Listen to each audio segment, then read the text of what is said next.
what I'm going to do.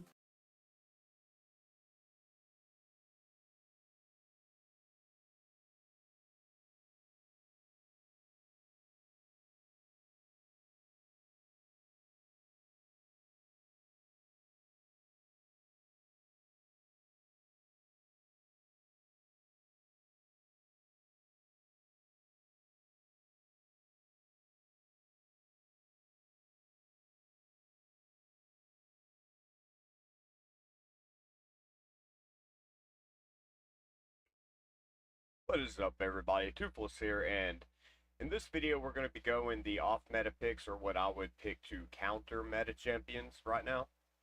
And some of them I kind of think are being slept on, if not all of them. We're going to start out with Sir Nicholas. With or without Noel, he still brings a lot to the table, but we're going to be talking about him without Noel. His A1 has a 65% chance of freezing, and it cannot be resisted regardless. And that right there, mixed with the counterattack he brings on the A3, makes him able to counter people like Marius as long as his taunt and unkillable doesn't get removed. And if you run him in protection, you have a, what's the percentage here? A 75% chance that the unkillable is unremovable. And since way more champions in this meta ignore block damage than ignore unkillable, it really makes his value skyrocket. I mean, you've got Hilby bringing block damage, you've got Odin bringing block damage, you've got Siegfried bringing block damage. You've got a lot of champions that bring block damage, and a lot of champions like Geralt or Predator that can ignore block damage. But not so many champions ignore unkillable, and that's really what makes Sir Nick shine so much, is he brings AoE unkillable on everybody for 2 turns. It's on a 4-turn cooldown, but still. Normally, you can get done what you need to get done in those 2 turns if you have a competent nuker on the team with you. And if Noel is with him, he brings a taunt, which is nice, but even with not, that unkillable, and just as a cherry on top, the continuous heal is a really nice skill. Secondly, he can bring a shield and a strengthen on top of everybody, and the AoE actually hits fairly hard, and his passive is ignored defense effects used against allies under a shield are decreased by 30. So say if someone would ignore half of your defense, if they've got a shield on, they're only ignoring 20% instead of 50. He brings an HP aura in all battles of 33%, but that's kind of negligible. You're never really going to bring that unless you're running like a Ghost second team. Regardless, if you're going up against a team that's going to be either A, stripping buffs because you run him in non-piece protection, or B, just building a Ghost second team, or need to go up against the team that you can put a lot of CCs on, Sir Nick is a great choice. He's really good against champions like Marius or Predator, or just people that do a lot of evades, because it will trigger, or sorry, not evades, but counterattacks. Because while he does not trigger back on counterattacks the way that Fabian does, teams that have a lot of AoE attacks will trigger his counterattacks, and he'll go through and freeze them, and then you get a free turn essentially. And the unkillable, like as for mentioned, is just really good at... We're just going to restart this. What's up, everybody? Toothless here, and today we are going to be going through my top 5 picks for who is good to counter the meta, or what I would call an off-meta pick. I may be using that word incorrectly, but that's my definition of it, and I'm going to go with it. First off on the list is Sir Nicholas. There's a lot of champions in the meta right now that ignore block damage. Not so many ignore unkillable. I can only think of a couple offhand. And he brings it on a for 2 turns on a 4-turn cooldown. And if you run him in non-piece protection, it's protected, as well as bringing in a 15% continuous heal on everybody, and he brings a counter attack on himself. The reason that the counter attack is so powerful is because his A1 has a 65% chance of an unresistible freeze. Also, if the team has a shield on them and the shield does not have to be placed by him, it knocks 30% of the ignore defense off, and it is additive, meaning if they would ignore 50% defense, they would really only ignore 20%. So he is good to pair with someone like a Freya or any other champion that brings a good shield, which he does bring a good shield. And the AoE skill, the A2 that shield comes with, is a pretty hard hitting AoE. And if Lady Noelle is on the team, it ignores 30% of each target's defense. But I'm kind of looking at him without Noelle because very rarely are you going to be able to get both of them off in Live Arena. But that's kind of all there is to say about him. But at the same time, how rare ignore unkillable is in the meta right now, that's kind of all you really need.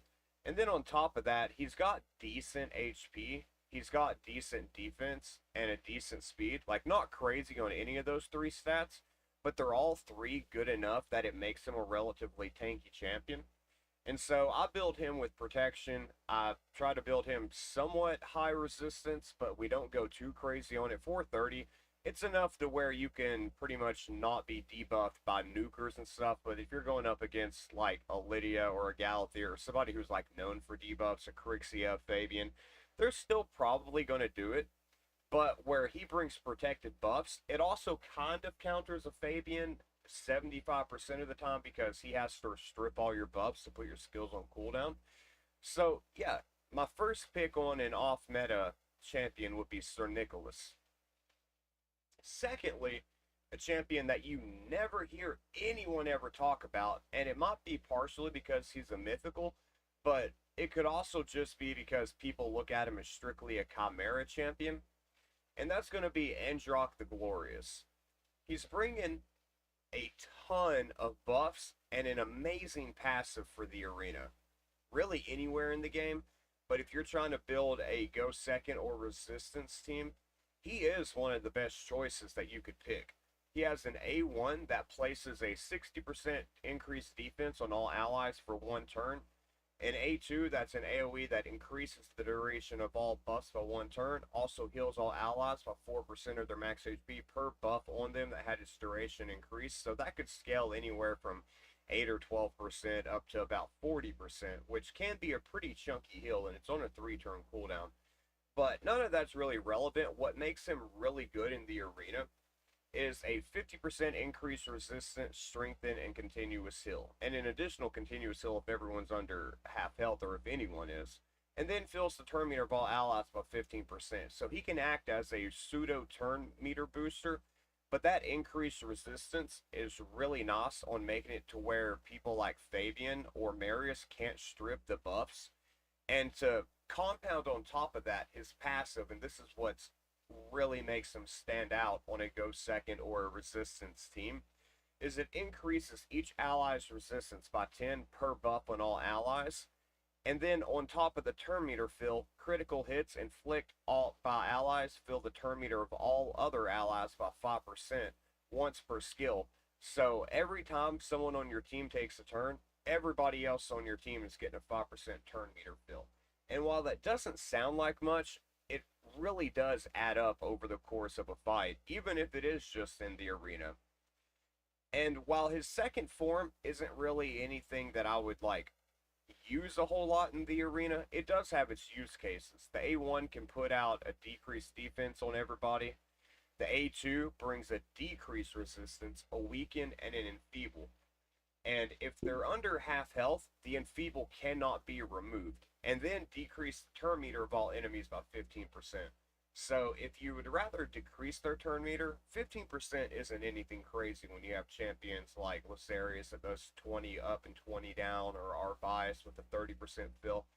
But it is still nice, and that's why I call him a pseudo turn meter manipulator, because he's not probably going to be your primary turn meter manipulator, but it is nice to have mixed in with this passive. But the main reason that I think his A2 is worth mentioning is the enfeeble. There's not very many champions that bring enfeeble. There's Marius, there's that buff to Bambus now, and him. I'm sure there's a couple more, but none that I'm really aware of. And having decreased resistance, weakening, and enfeeble, and a turn meter reduction all in the same skill on a 3-turn cooldown, That's a very good skill in the arena. And then the A3, it attacks all enemies. Before attacking, it strips all buffs and replaces them with a block buff. It's about all there is to it, but it's a really great skill. And the passive on it is kind of the reverse of the first form passive. It increases each ally's accuracy by 10 per buff on all allies, and each critical hit inflicted by allies decreases the turn meter of all enemies by 5%. So if you're running a bunch of nukers and you've got them in a second form, you can be turning everybody's turn meter down. If they're like really fast champions, I would almost recommend doing this, the first form. But if they're slower champions, taking their turn meter away would be more advantageous.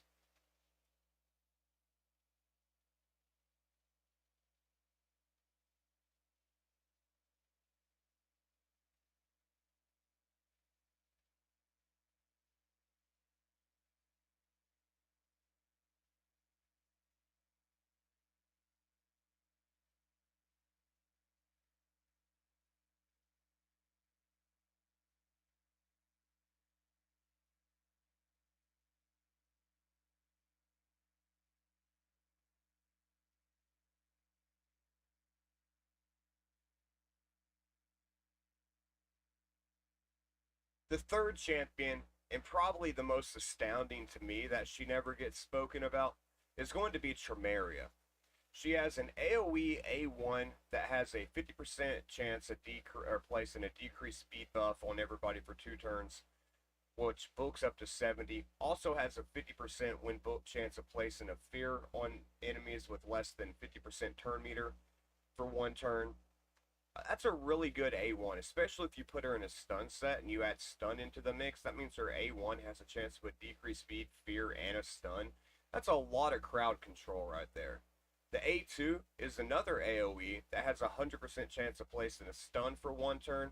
After attacking, has a 100% chance to decrease enemies' turn meter by 30%. So a stun with a 30% turn meter reduction, while it's not quite as good as an Armand's, it's still a really good skill. And with all the crowd control that you would have on the A1, it really combos into an amazing 1-2 punch to just control the fight. Because once you get them stun locked between the fears, the chances of stuns from the stun set, which is what I advise you build her in, it really just makes it to where a lot of fights, no one will even get a turn on the enemy team. And if they do get a turn, she can fully cleanse all CCs or any other buffs that they put on you off, then replace them with a block debuff for 2 turns, then fills the turn meter of each ally by a further 10% for every CC buff debuff removed, then fills the turn meter of all allies by 5% for any other buff removed. Debuff, sorry. Then finally, what makes her able to be a reliable CC cleanse is that she's immune to all CCs, with the exception of petrification. And if she does, like whenever an enemy tries to place any of the CCs on this champion, it fills her turn meter by 20%. So not only does she get immunity to all of those CCs, it boosts her turn meter when that happens.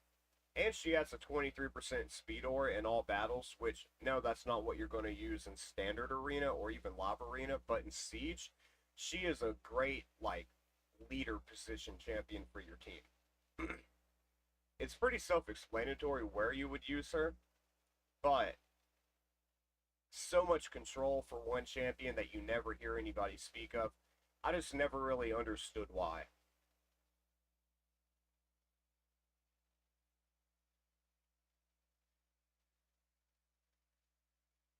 Secondly, or lastly, rather, the champion that you hear some people talk about, but not as much as she deserves in this mercurial meta, predominantly because she has a triple hitter A1 that has a 1 out of 3 chance of granting an extra turn, which is more consistent than the numbers would make it appear. Like, it happens, it feels like it's more like 50-50 than 1 out of 3, but the numbers don't lie, it just feels better than it actually is.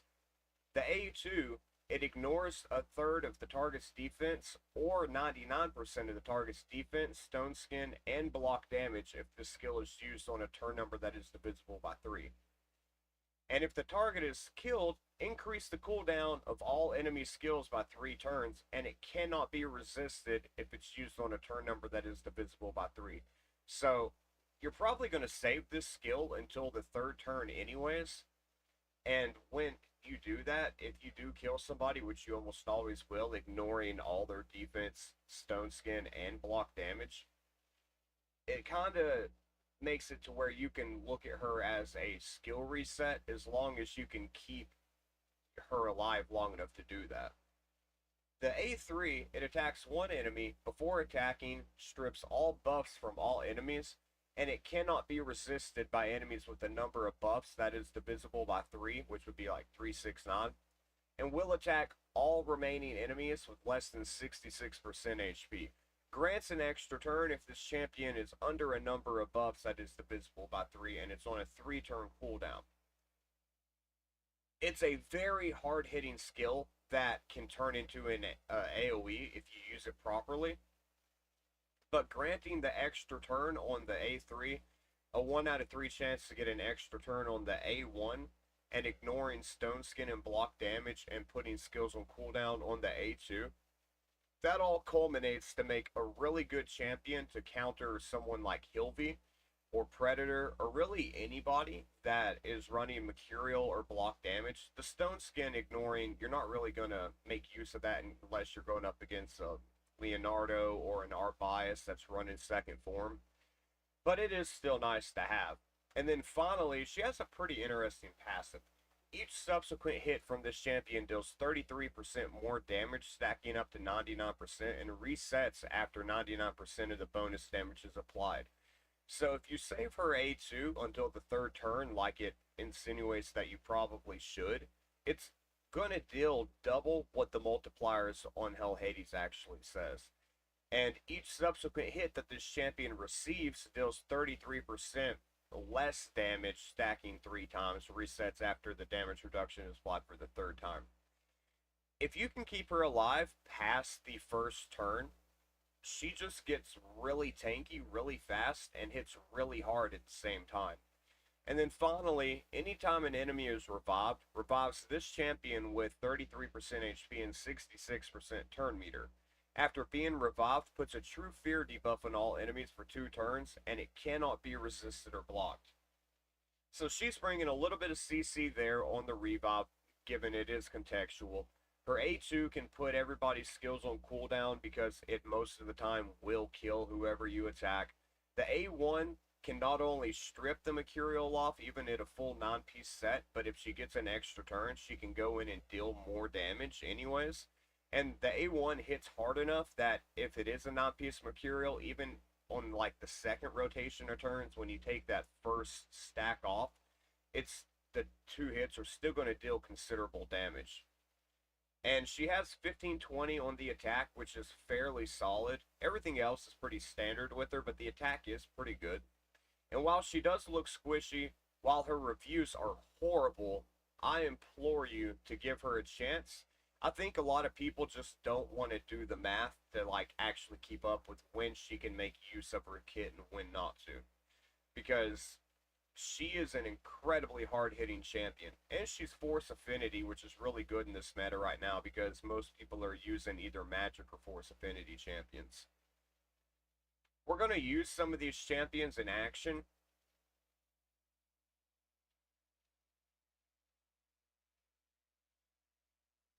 I think Live Arena is still open. We'll open up with the Sir Nick.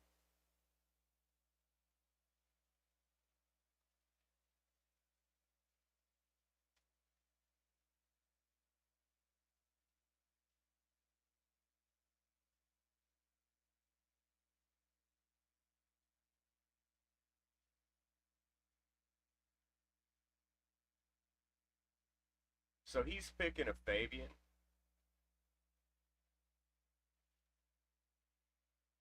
We're going to go ahead and throw out Odin and Lazarus. Odin is another champion that you could have almost put on the list because nobody's really using him in the arena right now. But where he was such a prominent figure in the arena up until this Mercurial meta, everybody kind of knows what he does, so I didn't feel like it was necessary to put him up. But he would definitely be on that list if it weren't for his past. Running Emberus Hilby, so we're going to run the Noel and Sir Nick. Whether we can get them both off, probably not, since we weren't able to pull a Fabian and there's nothing really better for him to ban. But you don't really need the Noel to get what Sir Nick really is bringing unique to the table. Sir Nick makes Noel a lot better, and Noel does make Sir Nick a lot better, but they do stand on their own very competently. Think we're going to ban the Nias? Oh, they banned the Geralt. Okay, so we do get Sir Nick and Noel. Ah, shoot. We meant to pick Noel's aura because it's better than Lazarius. By the way, my Lazarius' speed is about 406.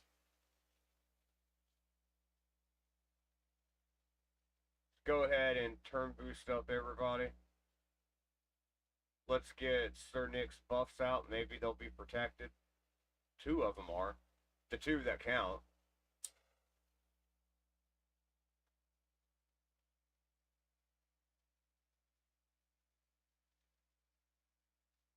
That's something I don't understand. Fabian is supposed to not be able to put your skills on cooldown as long as he doesn't strip all your buffs.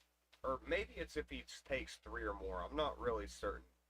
But it seems like sometimes it'll put them on cooldown if they're protected, and sometimes it won't. I don't really understand what's correlating there. I probably need to go in and read his kit a little better.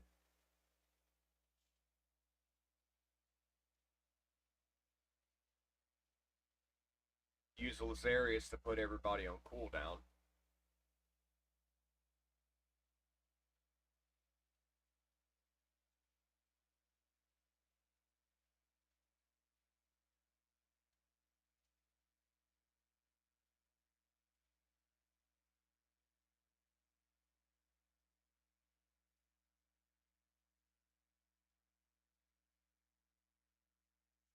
You gotta love that guaranteed freeze if Noel's on the team, though.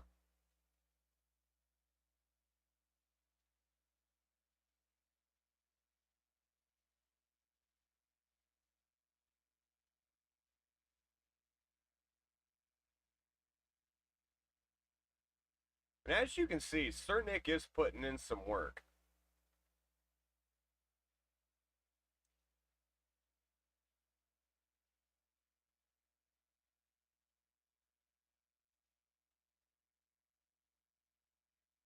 Let's go ahead and put Unkillable out on everybody else again. Block buffs on Alaz.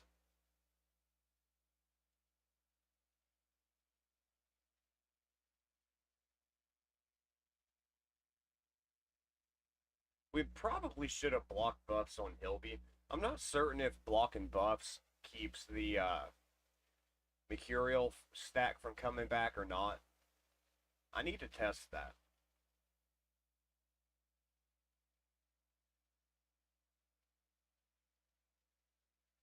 But as you can see, Sir Nick is still putting in some work with them counterattacks and keeping everybody under unkillable, which we are all protected. Between his turn naturally taking it and Noel giving him that second turn on that skill, back to back, it does make it to where the majority of the time it's going to be protected. But if you get petrified, as you can see, it still takes everything away.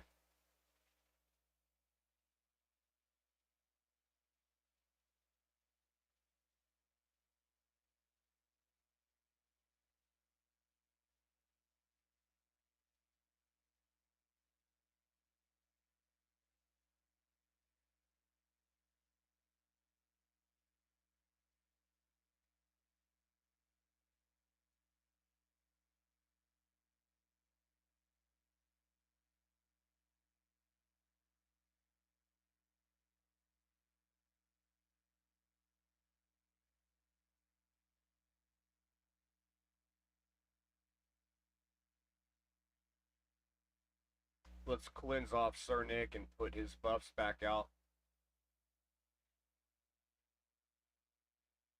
Not really sure what made Fabian die right there, but we'll take it.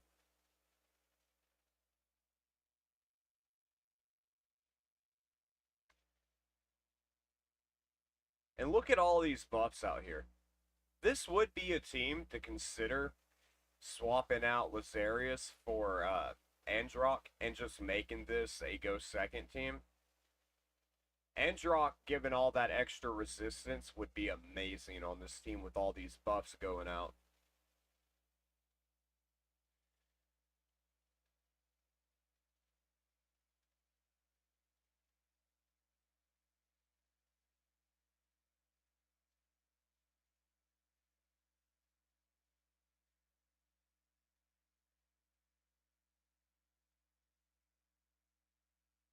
Surprisingly, Lazarius put out the most damage, but Sir Nick put out the most heals and shields and came in second with the damage. Sir Nick's damage was almost what Empress's was, also, which is pretty wild.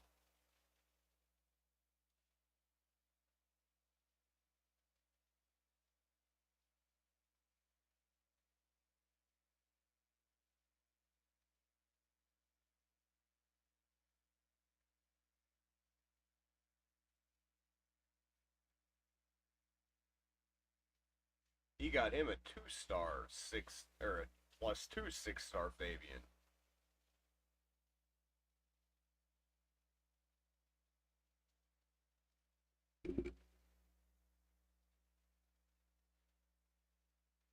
Probably wouldn't be worth this giving up other gear sets, but I would be curious to see Odin in a protection set to get the protected block damage out.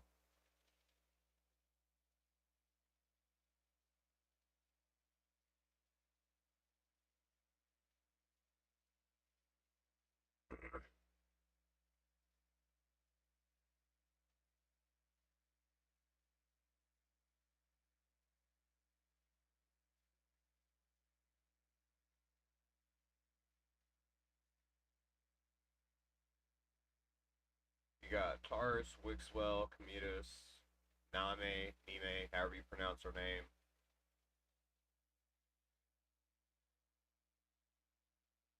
I think we run Geralt again. Let's get rid of Cometus. And he bans Odin. Kind of surprising there.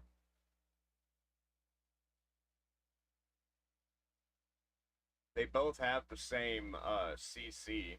Noel's a freeze AoE on a 3-turn, Odin's a stun on a 3-turn.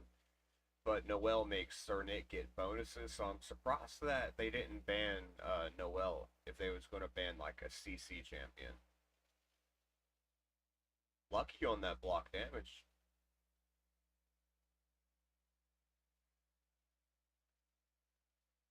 Nobody on that team ignores unkillable though. Damn, that sucked.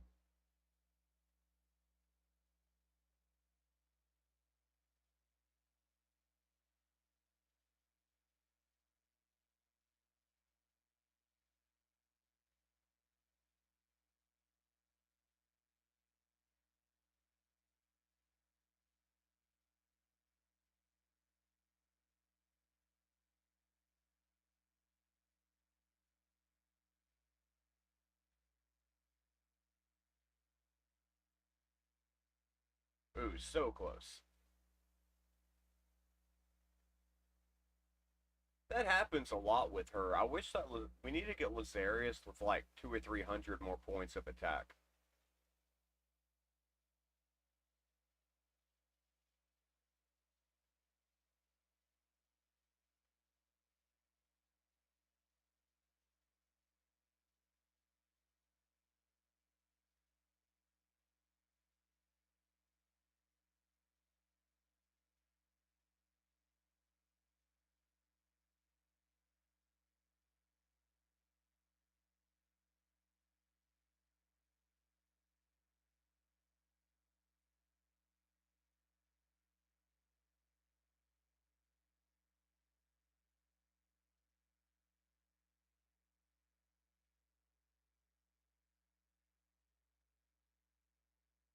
This match is going to boil down. Well, I was going to say it's going to boil down to some RNG, but they just went ahead and got rid of the RNG right there.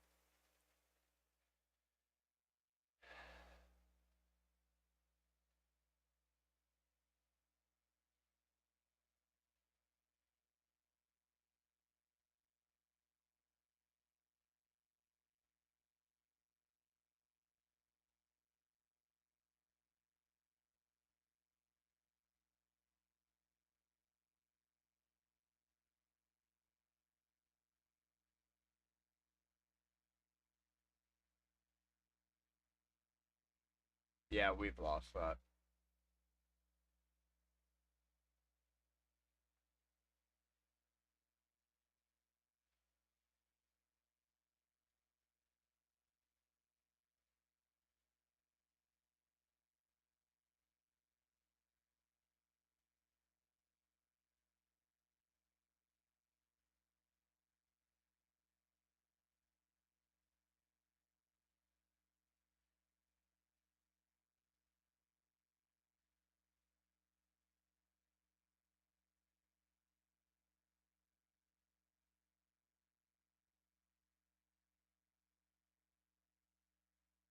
Let's try going for a go second team. I'm sure they're going to ban Fabian.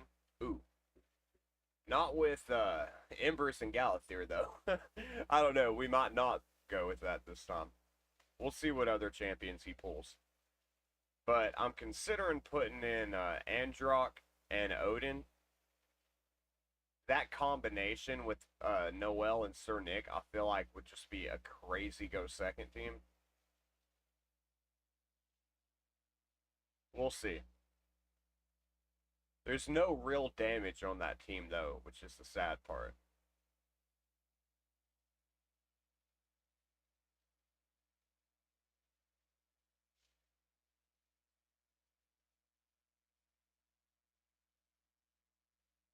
We'll try this out.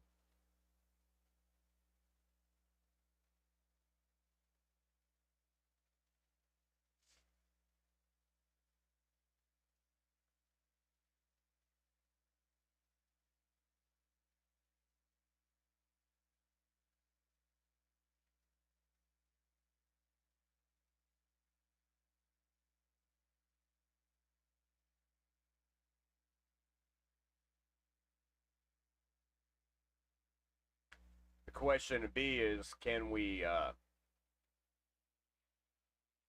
Well, I was gonna say, can we resist Wukong's strip? But we can probably take him out. Oh, yeah, Death Knight, duh.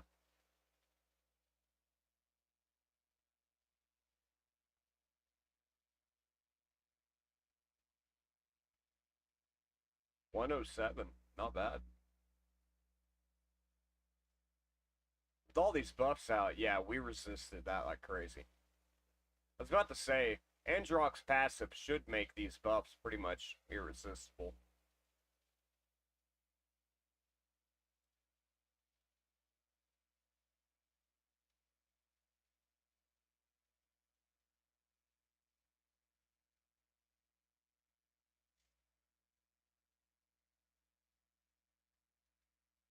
And the combo of unkillable with block damage is pretty nice to have on the same team.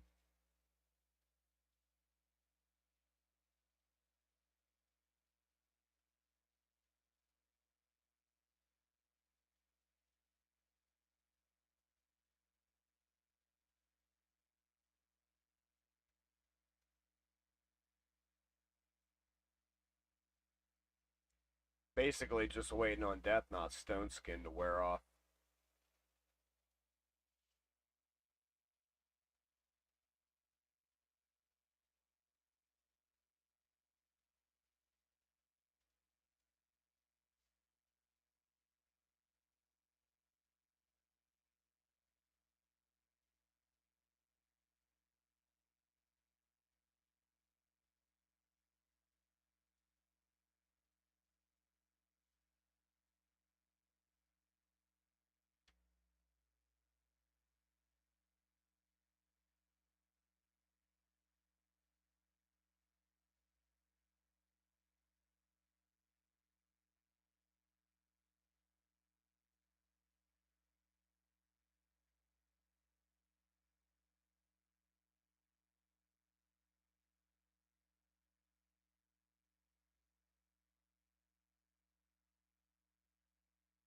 big chunky hill.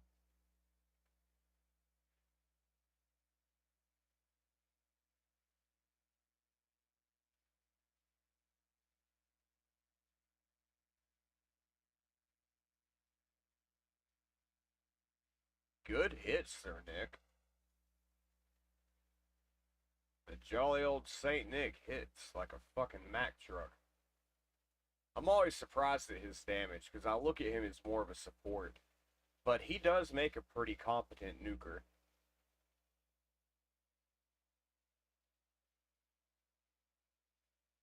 Wukong couldn't steal nothing.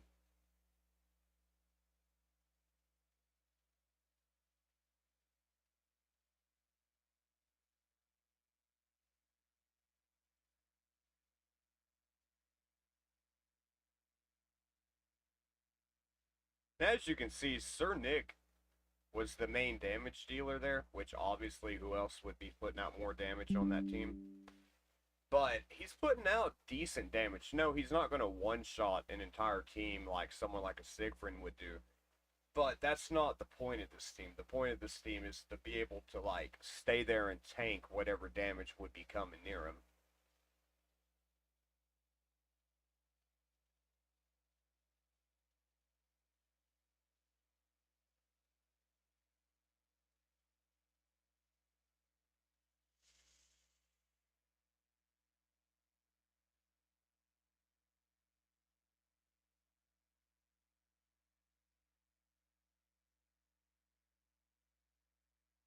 I suppose it might be better to use Odin's aura if they ban Fabian because everybody would be getting 40 except for Androck.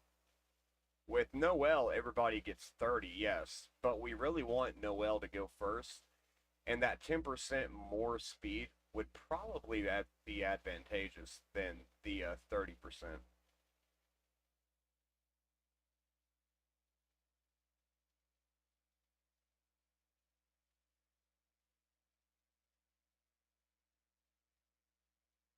We'll ban Nell here. Yeah, let's try Odin's aura this time.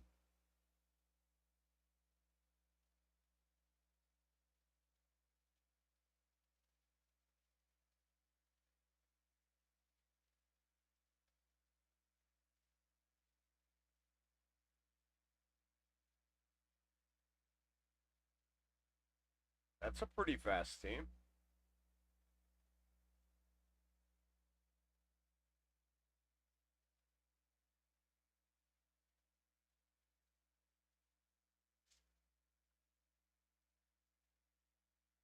Let's just freeze everybody up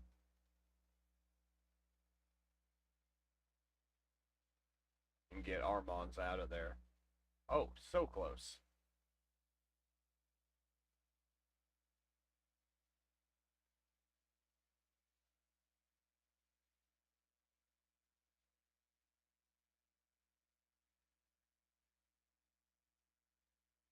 Look at that hit.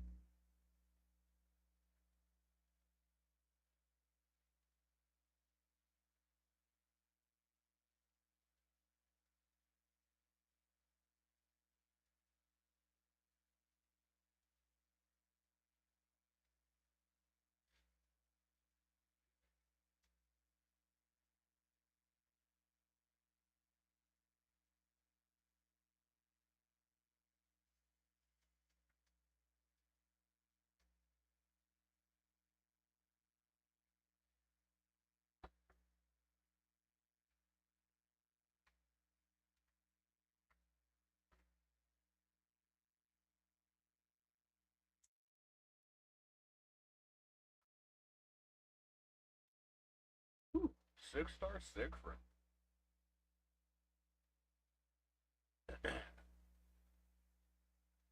That makes me a little nervous.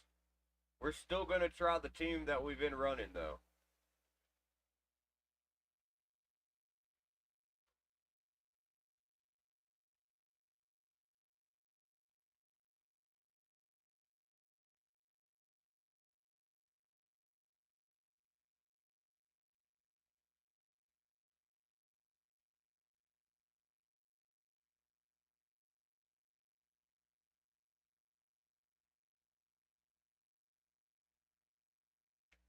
Hilvey is probably who we're gonna ban.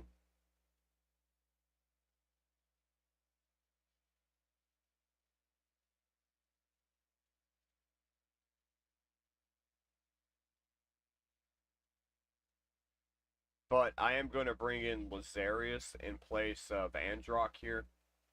Nobody's really, if we ban Hilvey, nobody's really going to be doing any type of debuffs or stripping except for maybe a decreased speed from Thor.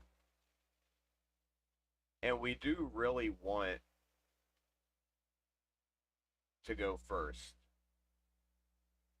That way we can block buffs on Siegfried so he doesn't proc block damage.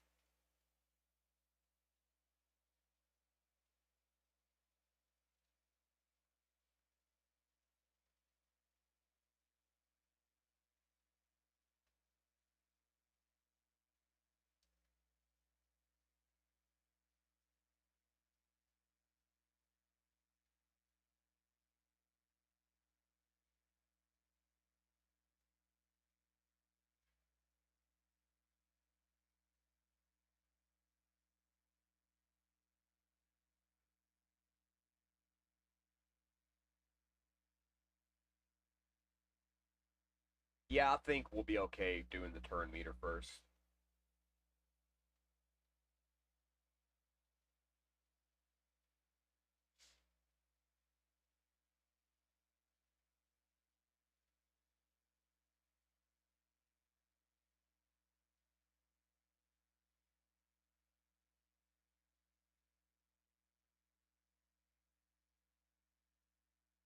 Now we just gotta hope that we can strip that block damage off and kill him, which I'm pretty certain we'll get him knocked down before Predator, so we really ain't gotta worry about him rebobbing everyone with block damage. Can we freeze the Pred though? Nope.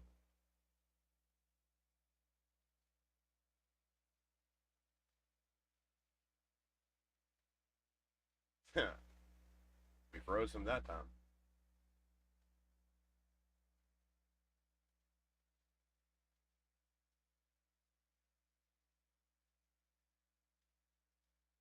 See if old Azarius can take that turn meter. Yes, she does.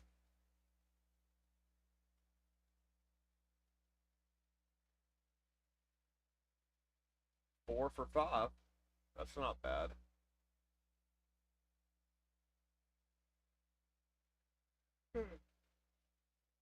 Sorry about that.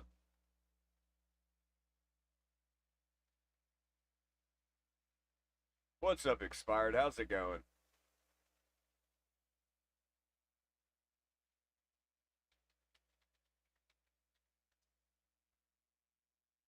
Our first merriest team of the night.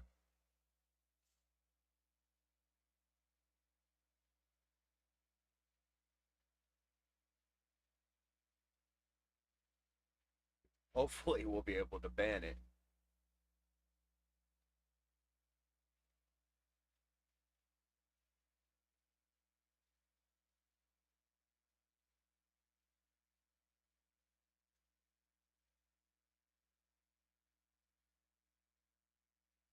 Sure, go ahead and send me a pic. I'll look at it.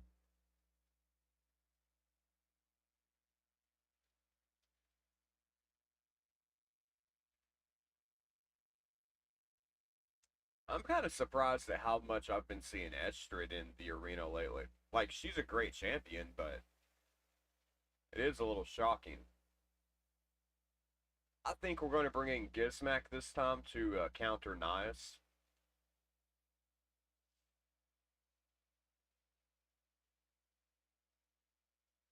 And hopefully we can get an attack off. Hopefully he's not in Mercurial and we can get an attack off while he's still under burn.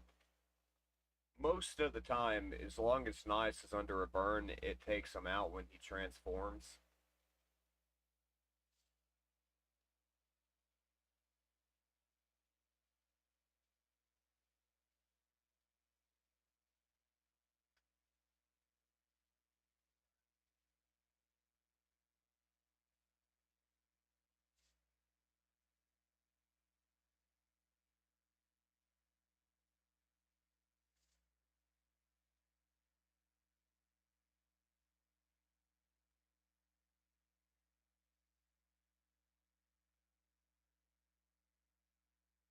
Not good, guys. Not good at all.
Yeah, we just got wrecked.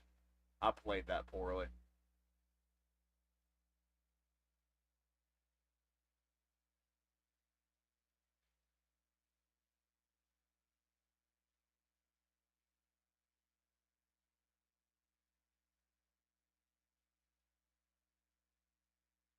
Oh, nice. You got Siegfried.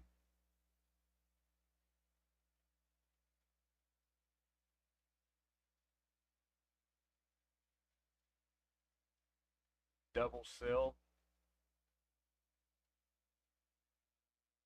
UDK, and Wukong. That's not a bad team at all, man. Hell yeah.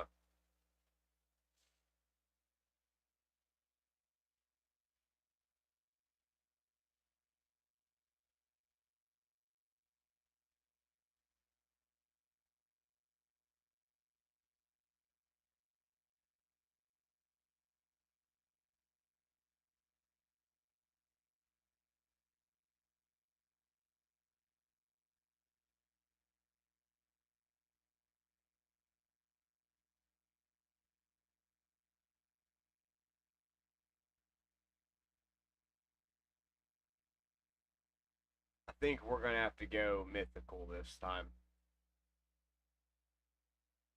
That's a pretty heavy team right there.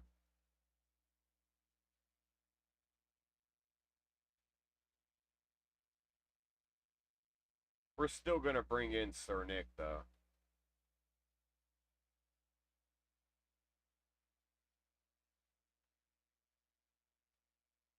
Oh, yeah, definitely. Siegfried is like one of the top champions in the game for both PvE and PvP, both.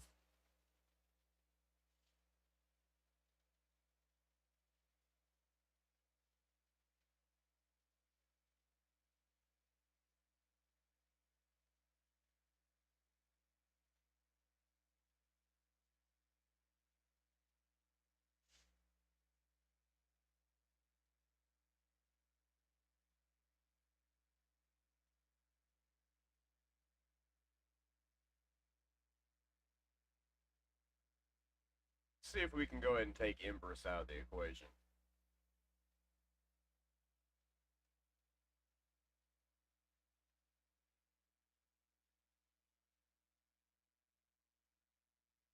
Wow. I expected that to be a more challenge.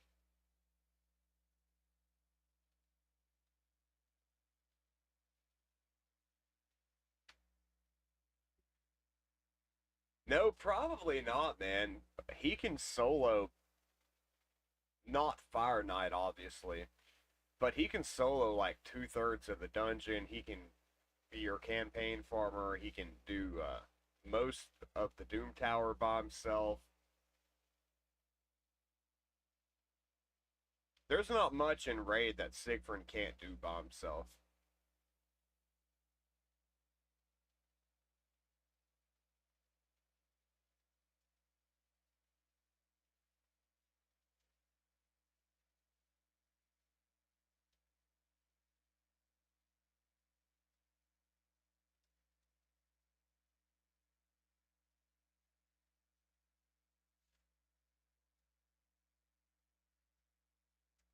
I think we're starting to see a pattern here.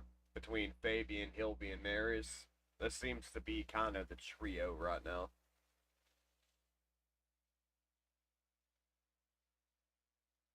Throw in a Marius here or there, a Nias here or there.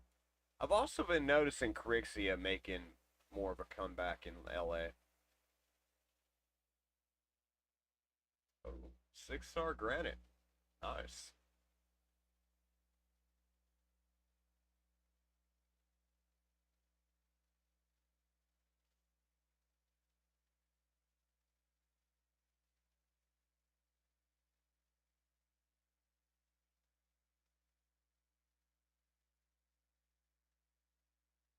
Yeah, I've mentioned in a bunch of different videos that Sigfrin is a very underrated. Like he's not a support champion, but he can be, and his support form is very underrated. It's pretty easy, as long as you have him in the lightning cage blessing to make sure that he's sorry, I was looking at the fight. It's pretty easy to make sure he's the last man standing as long as you have him in lightning cage, and as long as he's the last man standing, then you pretty much got it made.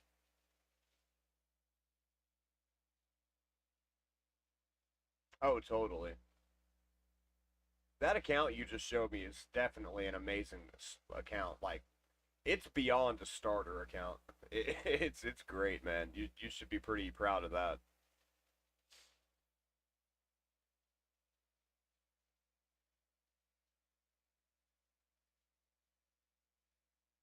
Man, they just fucking nick up.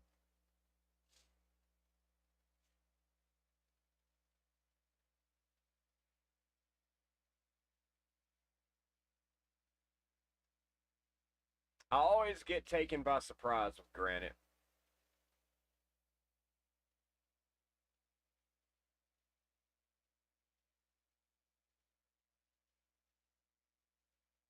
Oh, definitely. I've never bought an account, but if I did, that'd be one I'd try to buy.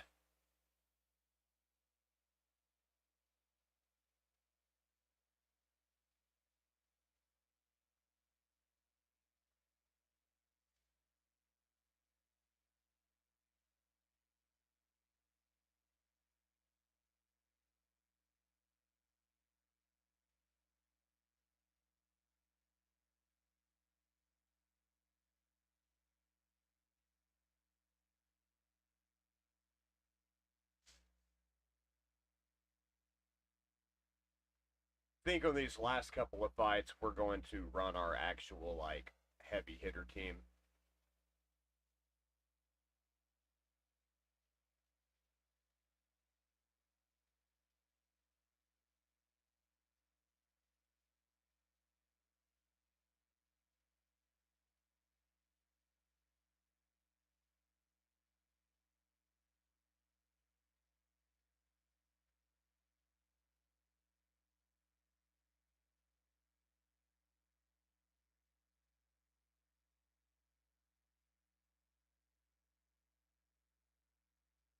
Oh, you haven't got it yet? Well, hopefully he will soon. If you can get a hold of that Sigfrin for $24, man, you getting a steal on that. He was the second or third mythical that I pulled on this account, and then I got a 6-star soul like shortly after.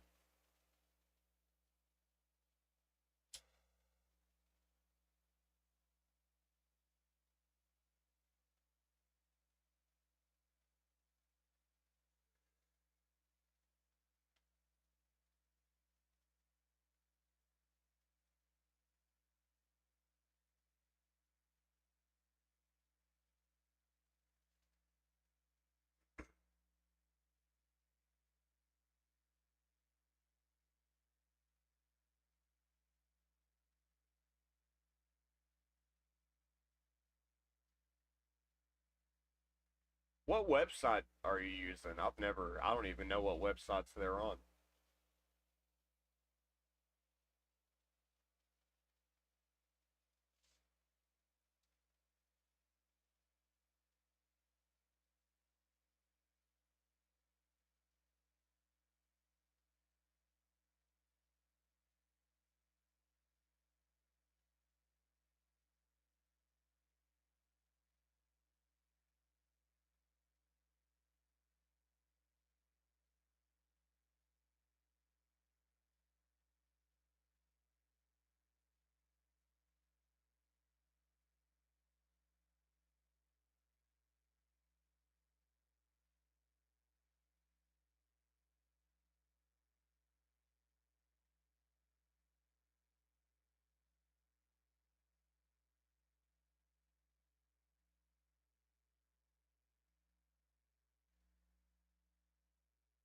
I'd be afraid of like the account that I bought getting banned.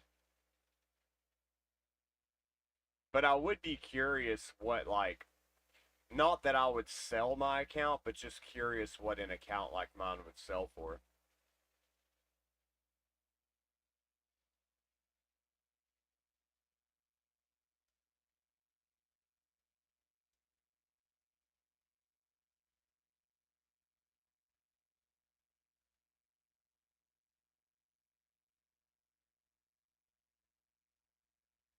What doesn't happen that often.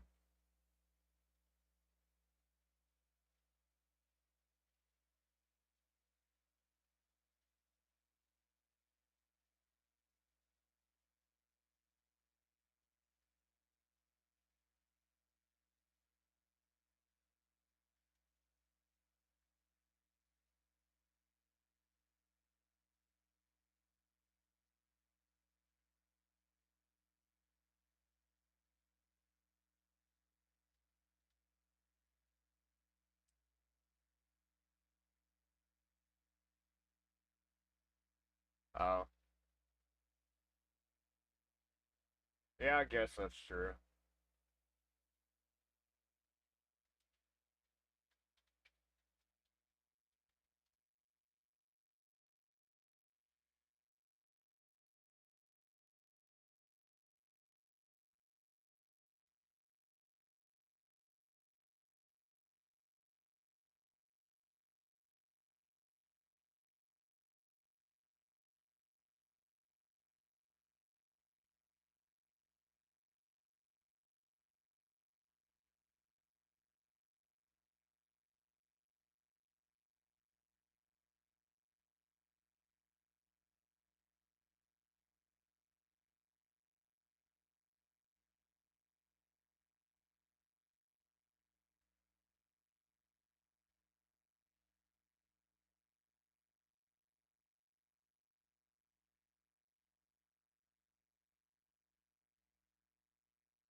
Back in the day, I used to buy a bunch of like RuneScape gold and sell RuneScape gold, and one of my buddies bought an account, and they ended up recalling it back and changing the password, and he just basically wasted his money on it. It kind of put a bad taste in my mouth for like buying and selling accounts. It made me be a little bit weary of it.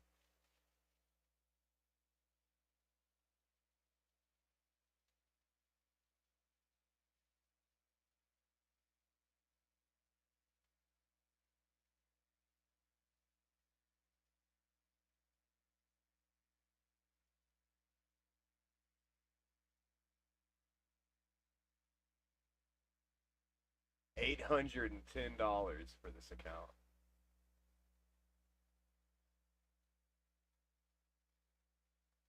Oh shit!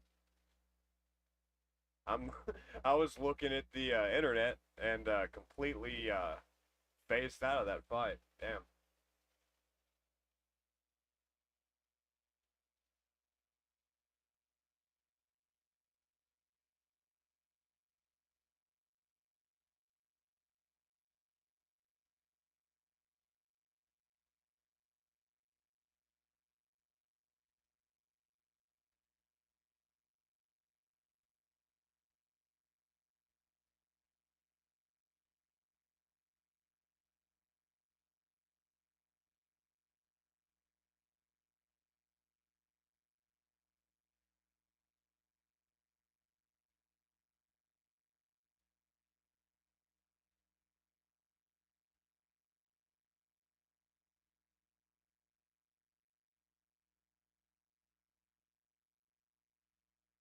Oh, I wouldn't buy one personally. I was just seeing what like accounts were going for. Even the one on here that's almost or that's $800, my account's still considerably better than. I was just trying to get an idea of like what my account would be worth, just out of curiosity.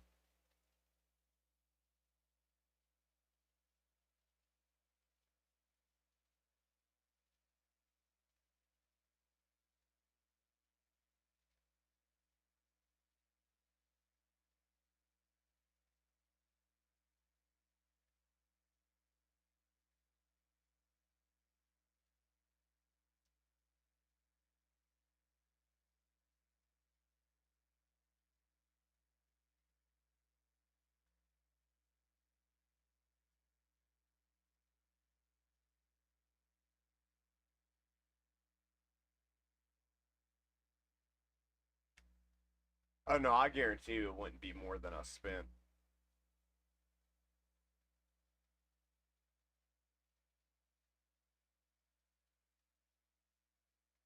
But if I ever were to quit playing the game, type of thing.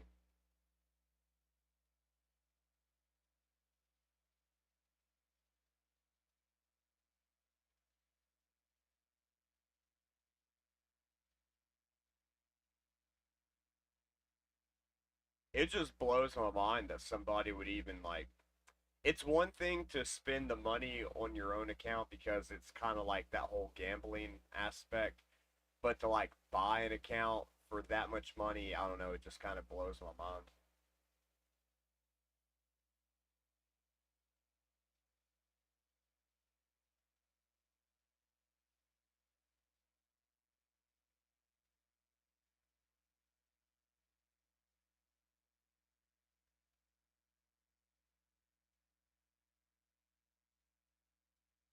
Well, it's one of those things like if I ever were to like notice the game dropping dramatically to the point that I felt like it was going to like shut down or go downhill like super dramatic, I would probably sell it just to, you know, try to recoup some of my money. Oh, that's a cool avatar frame. I've never seen that one.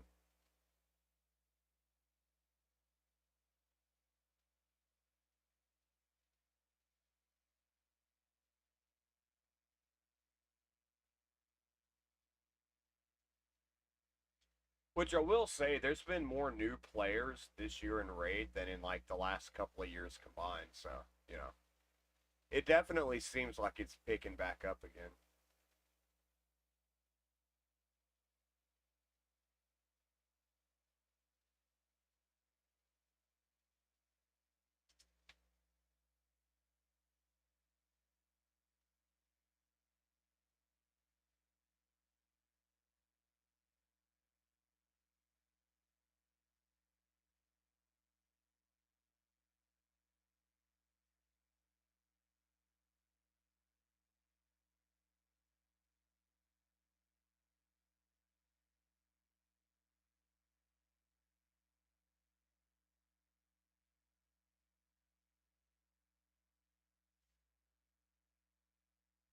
I fused one and I pulled one from a primal.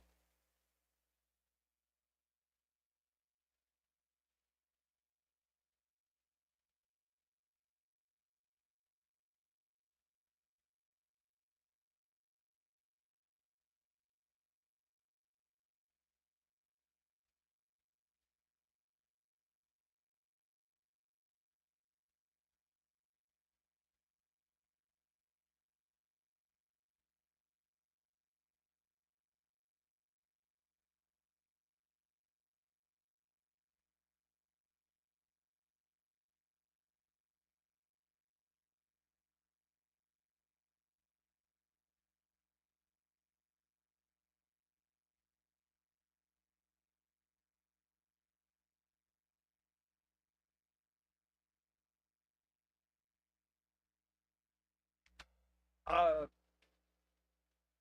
if we're talking about arena, I would say Nias is probably better than Siegfried. Geralt in this meta, but with the Galathier, Predator, Emberus, you could make a case that Geralt is better. I would also not say like guarantee that Geralt is better at Hydra than Siegfried is.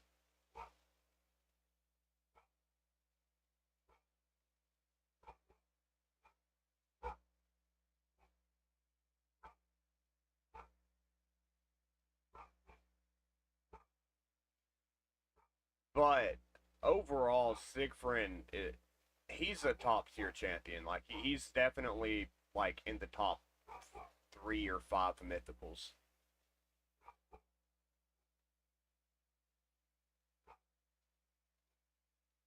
Here lately, I have been liking Geralt better. Gizmak's also really strong. Uh, but he's more of a support mythical that can deal damage. I've lost that. There ain't nothing I can do there.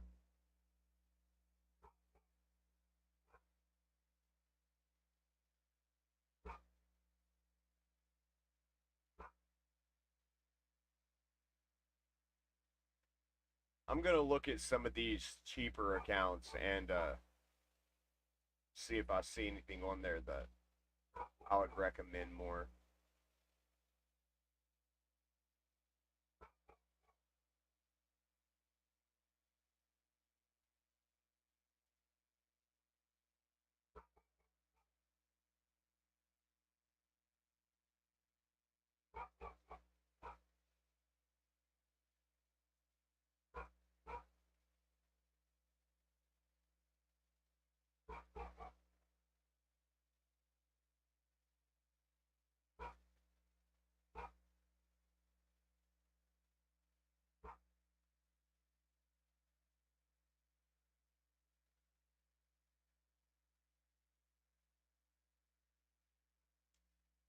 Yeah, I'm seeing that. It seems like just about every one I've seen one for.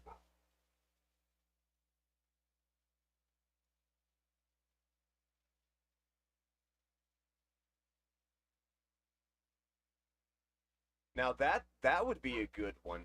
You got Galathier and Wallmaster.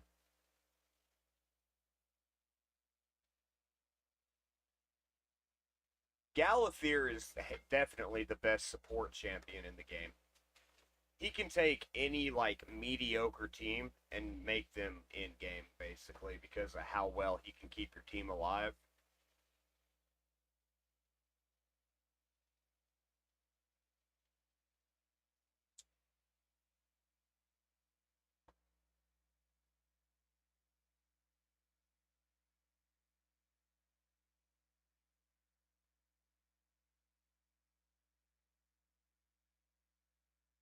Yeah, maybe I should start doing that on the side. Figure out some way to make a little money on here with the game.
I don't know, from what you was showing me, you've the one you picked out is probably the best one that I'm seeing on here.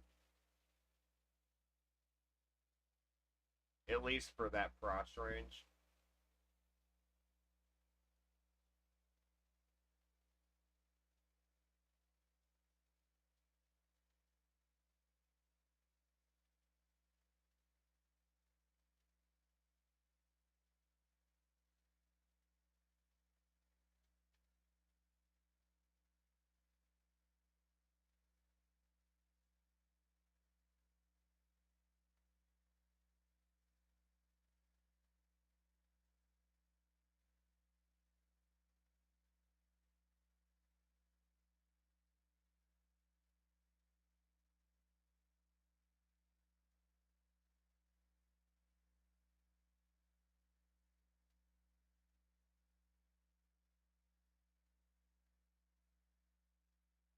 Man, I gotta quit not paying attention to my fights. I'm gonna ruin my whole, like, I've already ruined my win streak, but I'm gonna ruin my points.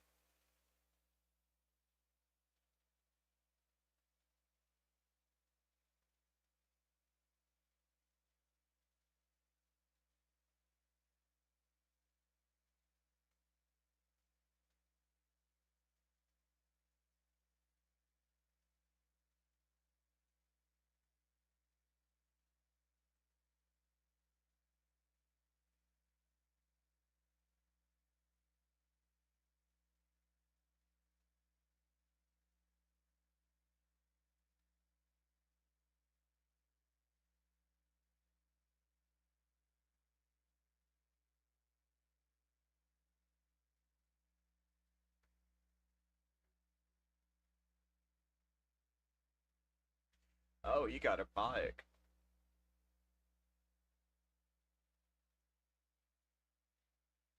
Bayek's a champion that I underestimated.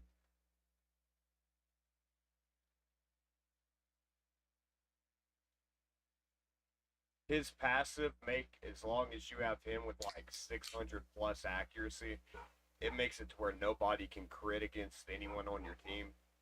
I just overlook that being as powerful as it is.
That was a surprisingly good team he had there.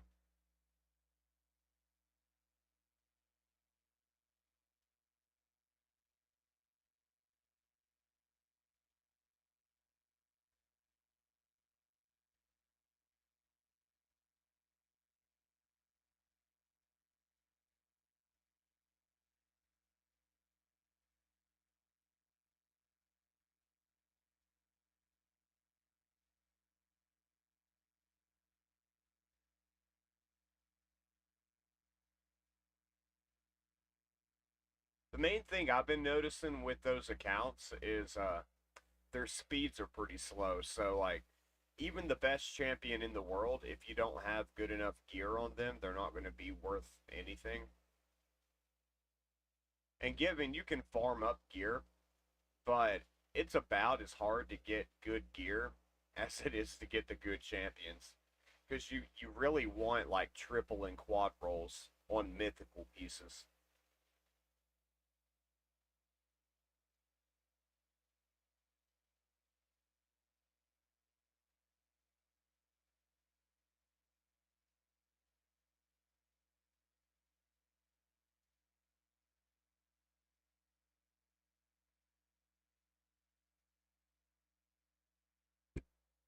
Surprised he backed out with the Marishka Gizmak combo.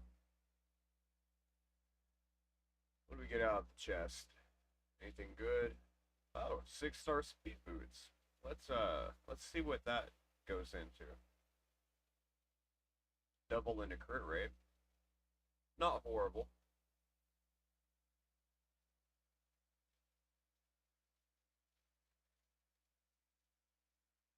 Another 6-star speed boot. Okay. triple roll into attack on the speed boot for impulse. That's the type of gear. I know it's only an epic, but that's the type of rolls and gear that you want to see.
I'm going to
When will you know?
You have to watch the.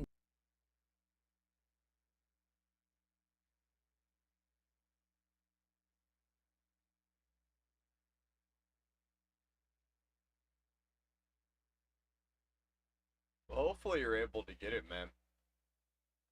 For that money, like for that amount of money, that'd be a really good account for you. For anybody like that's trying to get into raid.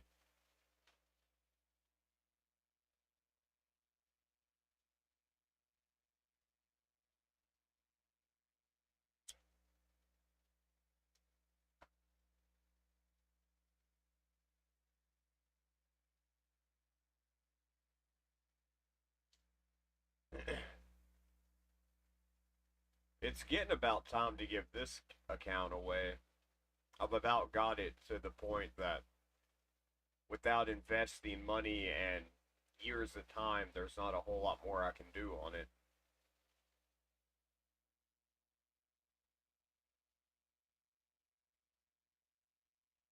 It's got Vestel on it, and she uh she can take on teams triple her team power with these.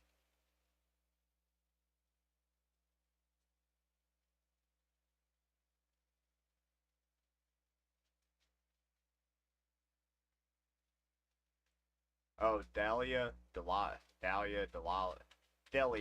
that's her name.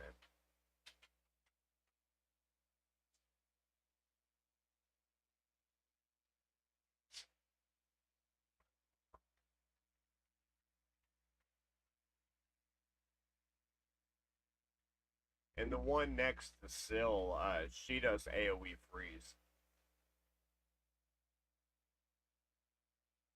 It starts with an N, but I can't remember her name. It ain't Nell. It ain't. It starts with an N. She does AoE freeze, but I don't remember exactly what. But Siegfried UDK, Sun Wukong, that'd get you through the arena. And then Ezio, Ninja, Syl, and Maki will get you through Clan Boss. Wukong, Ezio, Ninja, Syl, and Deliana can get you through Hydra for the most part. Like, you could get most places in the game with it. I don't see an outright Fire Knot team. Everybody I'm looking at is like single hit A1s, a couple of double hitters. So you might struggle with Fire Knight with that account, but every other part of the game you should be able to do pretty easily.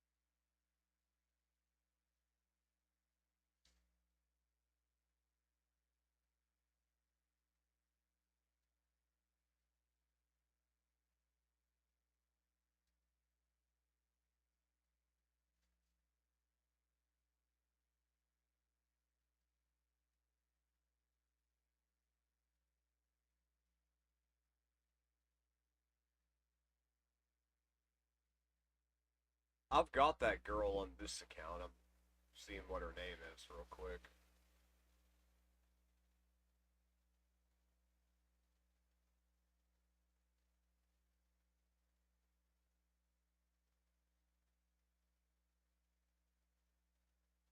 Oh, Siegfried can go platinum with the right gear.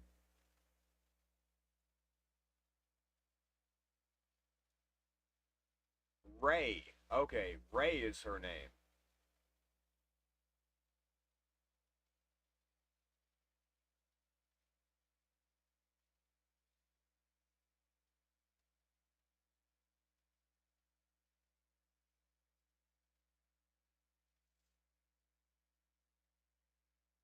Dude, she's actually a pretty solid champion. Or at least she has a pretty solid kit. Her A1's an AoE with a 50% chance of putting the big version and decreased defense out on everybody. The A2 is an AoE that inflicts 50% more damage against targets under debuffs.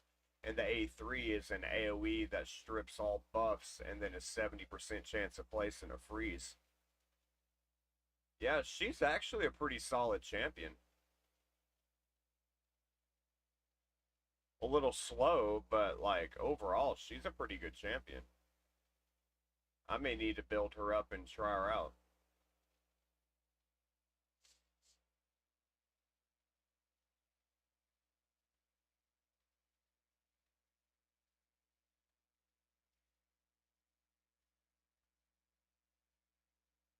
Yeah, that's a really good speed aura for dungeons.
Entirety of this video, not only going to be going over the cycles that he's taken, I'm going to be going over the visual evidence of the changes, the altercations that have been made, and to show you that he's at much greater risk than the majority of people.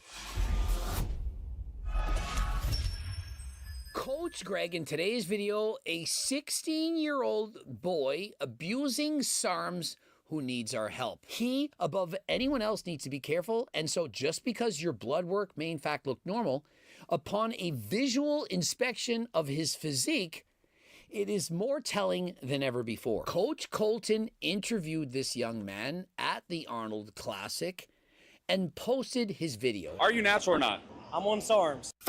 Can you tell me which ones? So there's a stack with Beast, and it has LGD, YK11, MK, I think 28, 6, and then has Rad 140 in it. Okay. Why not inject testosterone, for example? Because I'm 16 years old. Okay. I don't need it right now. You compete in anything?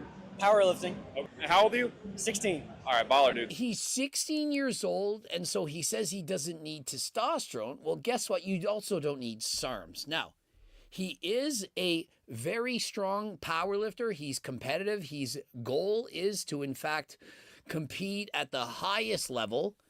And I've been talking to him in the DMs, trying to convince him to stop using performance-enhancing drugs. Now, prior to this interview, he had DM'd me. Do I get a video? I'm 15. And he later wrote, "Hey, Greg." Clearly, he wants us to do a video. He wants to be infamous for using and abusing performance-enhancing drugs.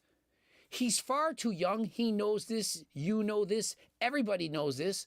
I don't think there's a single person in this world that thinks that teenagers should be abusing steroids, SARMs, whatever. And so I asked him, you know, can you explain exactly what you're taking? And so he writes, I do pre-workouts, creatine, amino acids, and SARMs, which I am safe. I'm ready to start focusing on building up a different As soon as you add the word you're taking SARMs, you are not safe. Those two words do not go together. He says that he's safe because, get this, like how he cycles off, does a PCT, a post-cycle therapy, and he gets his testosterone levels back into the normal range. Now, just because you cycle on and off doesn't mean that you're safe. That would be like saying, hey, I use Tren, but only for 3 months of the year, and so I'm safe. My testosterone comes back. When you're 15 or 16, sure, it's going to bounce back for now, but you are continuing to do damage every time that you use those SARMs. And remember, it's not just one SARM, it's many. More recently, remember, it's not his first rodeo, it's not his first cycle. Most recently, he's done the following. When I did get blood work, I was on SARMs at the time. Also, I do little dose of RAD 140, also do LGD, YK11, MK2866, and S23. 5 SARMs all at the same time. And so how is it possible that he's doing this safe? That would be like somebody on a Saturday night saying, I'm extremely safe. I'm visiting my friend Molly. She's such a sweet gal. And I'm sniffing creatine. I'm taking vitamin K. And I'm doing some math. It's very safe, trust me. Like I said, the next time they do one of them events, it can't be safe. And he states, get this, you probably thought he was doing 5 or 10 milligrams, all at 15 milligrams. All at the same time. That's 5 times 15, that's 75 milligrams in total of SARMs. That is a very hefty dose. It's far greater than I've ever done in my entire life. And remember, I competed as an IFBB pro. And so a 16-year-old is abusing SARMs more so than I was, and I was in my 40s. This isn't safe. I don't care what the blood work says. He didn't have his blood work available to send me. I would have been able to go over it in a video, but he assures me that everything is perfect, that it's safe. Don't believe it. I don't believe that this is safe. I don't believe that if he posted his blood work and if I were to do a video on this, that it would be anything close to being safe. Just because your testosterone levels are able to go back up into the normal range following a cycle doesn't mean that you're in fact healthy. What is your blood pressure? Even if his blood work was not horrendously bad, what about the blood pressure? I've had it about or what about all of the other signs? Let us examine the visual evidence, what he is presenting. Upon first glance, I'm thinking he has perhaps suffered from a stroke or perhaps Bell's palsy. You can see a droop on one side of his face. One lip appears to be lower than the other, and he has more difficulty closing one eye than the other. Also, the anatomy of the ear, they are not fully developed. And that is a bad sign. And so what this points to is a congenital defect or a connective tissue disease. This is something that would be there from birth, that his genetics make it far more likely that if he were to abuse steroids, SARMs, and so on, that he could suffer from a heart defect, from a heart attack, stroke, you name it. Much more dangerous than most people. Most people with congenital defects, what they also present is problems with the heart. For example, the aorta. They may in fact have a hole in the heart, an enlarged aorta. And if you remember Jessica Cakes, she had actually had a very serious surgery upon having congenital problems with her heart. What can accelerate the process leading to death, sorry to say, is that when you take steroids, it increases your blood pressure. Your heart, in fact, gets bigger, the right ventricular hypertrophy, and all this leads to your early demise. And so, guys, I mean, of all people, he needs to be more careful than anyone. Now, guys, if you have these congenital defects, or even if you do not, taking steroids, SARMs, can in fact increase your risk. And so, trust me, it isn't worth it. Well, now, this kid, he's very strong in powerlifting, the squat, bench press, the deadlift. He's bench pressing over 400 pounds, deadlifting over 550, but he would still be strong if he were taking nothing. Why not compete natural? Now, if eventually, down the line, after years of pouring his heart and soul into powerlifting, he decides, you know what, I'm at my natural genetic limit and I'm, as an adult, deciding to use and abuse performance-enhancing drugs. Well, at least at that point, he's an adult. But at 16, 15, he's too young. He doesn't know what he wants. What if by the age of 20 or maybe even 17, he no longer enjoys this? Or what if he doesn't make it to 20? Would it be worth it then? I am certain, I am positive that if he makes it to 50, remember, I am 50 years of age, he will be looking back on this and thinking, why didn't I listen to Coach Greg? I wrote him, I tried to convince him, you can stop using these things. You don't need to take SARMs. You can eventually compete 100% natural as a natty powerlifter. He will pass the drug test after whatever amount of months. And so I certainly don't think anyone is going to hold it against him if he decides to do the right thing and to go natural. Also, want you to know he has Raynaud's phenomena. You can see this in the discoloration in his hands where sometimes you see white and red. It's actually fairly common. And earlier when I said right ventricular hypertrophy, nice. It's left ventricular hypertrophy. I'm That's a good speaking way. very, very fast. And I also have no memory, less memory than last time. With this Raynaud's phenomenon, he's increasing his risk of pulmonary hypertension. And so with his ears, with the Raynaud's, a remarkable increase in likelihood that he's suffering from connective tissue disease. I'm sorry to tell you, to break it to you, Dylan Lifts, but you need to go off. Now, if you're his family, you're his parents, you're his friends, people that are in talks with him, please try to convince them to listen to Coach Greg and to take my advice. I'm not saying this to try to put you down, to hurt your feelings. I'm saying this to try and save your life. Also, in examining his physique, his stomach, now, I'm not trying to fat shame, but when you are on performance-enhancing drugs and you're in a calorie surplus, you're bulking, you're heavy, you're obese, this is also going to increase your blood pressure, your risk for type 2 diabetes, and if you add all of these risk factors together, it is not looking good. And I want you to send him a message that he should go 100% natural, that you care about his health and his safety, and that he can go natural and compete as a natty powerlifter, that he does not need to continue to use or abuse performance-enhancing drugs. Please do me that favor, message him on either Instagram and or TikTok, and send him a message, a positive message of saying, you can do it natty. This is not about trying to tear him down. He's only 16 years of age.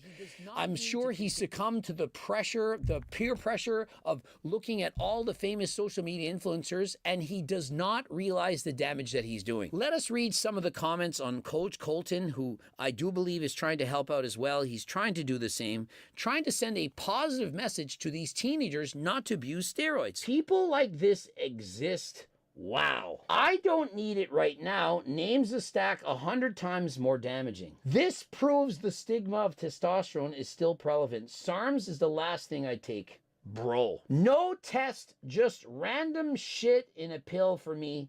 Thanks. SARM's not a better option for a 16-year-old, LOL. What the F is happening? I smoke crack because I heard coke will kill you. Great analogy. Guy looks 26 years old. Rad 140. Natural test levels have left the chat. Holy brain dead. Remember, when you're using performance-enhancing drugs, it makes you dumber. All you feel is rage. We've seen Mr. Mike. And so, trust me, these supplements that are actually called drugs are not helping. Bro isn't lying either. He's holding 90% water. And remember, when you're holding a lot of water from these said SARMs or steroids or whatever, it's going to increase your blood pressure, which is, of course, taking years off of your life. The amount of people at the expo between 16 to 18 that look like they are on gear and SARMs is sad. Absolutely. I was at the expo. I saw the tens of thousands of people. And the amount of teenagers at these expos, it perhaps rivals those in their 20s, certainly more than in their 30s. And all of these people are influenced by their heroes. For example, the guys at Young LA or whoever. And so they see said individuals with much greater physiques than theirs, and they're thinking, I'm 14, I want to look like that. But I don't want to train for 10 years. I want it in 6 months. And so they hop on SARMs and steroids thinking that is the answer. It's not the answer. You might think it's a quick fix, but you're going to use these drugs. You're then going to still be disappointed with your physique. And you're going to continue to use these drugs, or you're going to get signs of poor blood work. You're going to feel like crap, garbage. Your brain's going to be messed up. And eventually you're going to have to come off. And and then you're going to hate your life yet again. And so why not just stay natural in the first place? And so why not just wait, have some delayed gratification, train for years, and slowly enjoy the improvements? You're a teenager, newbie gains. You're going to put on some muscle. Is it going to take you longer than using steroids? Of course it is. But if you use steroids, you take that shortcut, you're cutting short your life. I don't need it right now. Give it 2 months, LOL. Most certainly, if he's on SARMs and not using testosterone as a base, eventually he's going to notice that he's going to feel like garbage. And don't think that SARMs are better than testosterone. Just because you can click on some random website and get SARMs doesn't mean that they're in fact healthy. Unfortunately, this young man, he does in fact truly believe that he's doing it healthy. He believes that his blood work is okay. I haven't seen his blood work. I would like to do a video showing you his blood work, but I don't have it. And so all I can say is I hope he comes to reason, that he reads these thousands of comments and realizes that these people are not just hating. A lot of people just think they're just haters. They're concerned individuals and they don't like seeing this, and so they're voicing their opinions online. They don't want him to use steroids. They don't want him to sound like this, to talk like this, to believe that he's healthy, and they don't want other people to copy him. And so when you see guys like this or Eric English, the list goes on and on, people are being influenced. If your favorite 16-year-old has a large following and is getting talked about and is being glorified, bench pressing 400 pounds and so on, you're much more tempted, much more likely to do so. And so please, please be careful. I asked him, what are your goals? Why do you need to do these things? And this was his response. I want a 1900 total in my high school competition when I'm a senior. I want to have one of the highest totals as an 18-year-old, so I got 2 years to do that. And so as I said to Eric English, rather than chasing dreams, he's running from the reality that he can't continue to do this, or it's going to take years off of his life, and in his case, more than perhaps anyone, he is at a pristine risk of developing serious problems that could end his life. And so we need to do something about this. We've seen it with Eric English. We've seen it with this guy. We've seen it amongst other athletes. They're using performance-enhancing drugs at younger and younger ages. We need to stop this trend. We need to not normalize what they're doing and tell the world that this needs to stop, and to stop right now. Why not go after the natty records? Have the highest total of the naturals. And so rather than chasing a total of 1900 with performance-enhancing drugs, lower the goal to 1700, but by doing it natural. Or even better, lower it to 1600, but to do it in a lower weight class, one of which you do not have to become obese. And so guys, if he's too young for me to even recommend to use Turk Builder Max, guys, he's too young to even be using the Blue Lobster. And so if I can't recommend that he even uses these natural supplements, imagine thinking that he can do SARMs and that on top of that, he thinks he's doing it while being healthy. This is ridiculous. I don't even want him to take turkesterone, although, of course, if he were to stop using SARMs and instead replace that with turkesterone, that would be a huge step up. If you're watching this video and you're a teenager, do not use all these supplements. You don't need them. Perhaps you can use creatine, basics like that. But wait until you're older. Wait till you hit a plateau. You don't need all of the things. You're a teenager. Your testosterone levels are higher than last time, and you're going to get gains no matter what. Save those extra gains, those extra enhancements for when you're older. If you're interested in getting your blood work done, hopefully he continues to get his blood work, you can go to Algorex, get your blood work taken there. If you need to get enclomiphene or perhaps HRT and so on, you can pick that up at Algorex. Use code Greg. Subscribe, click the bell button, comment to boost the algorithm. Like the video if you liked it. Don't forget to watch one of those two boops. You want to get sponsored by Coach Greg, you can click the link. Coaching plans, of course, click the link. And to carry the supplements in your store, center gym, a link for that as well. And until next time, I am out.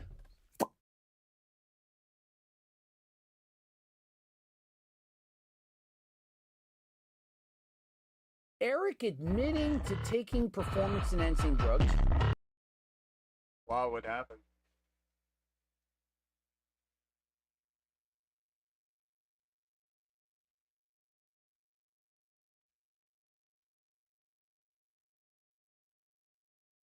Viewers are probably ready too. I agree. So part 10 opens with our final word from the guy who is transcribing all this. So here it goes.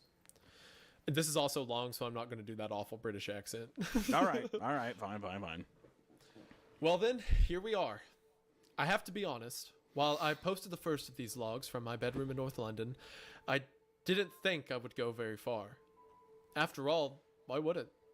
I wasn't a regular contributor to this site, nor a seasoned veteran of the paranormal. I was just a man who missed his friend, seeking a few words of wisdom from an online message board, open to the idea that it wouldn't lead anywhere.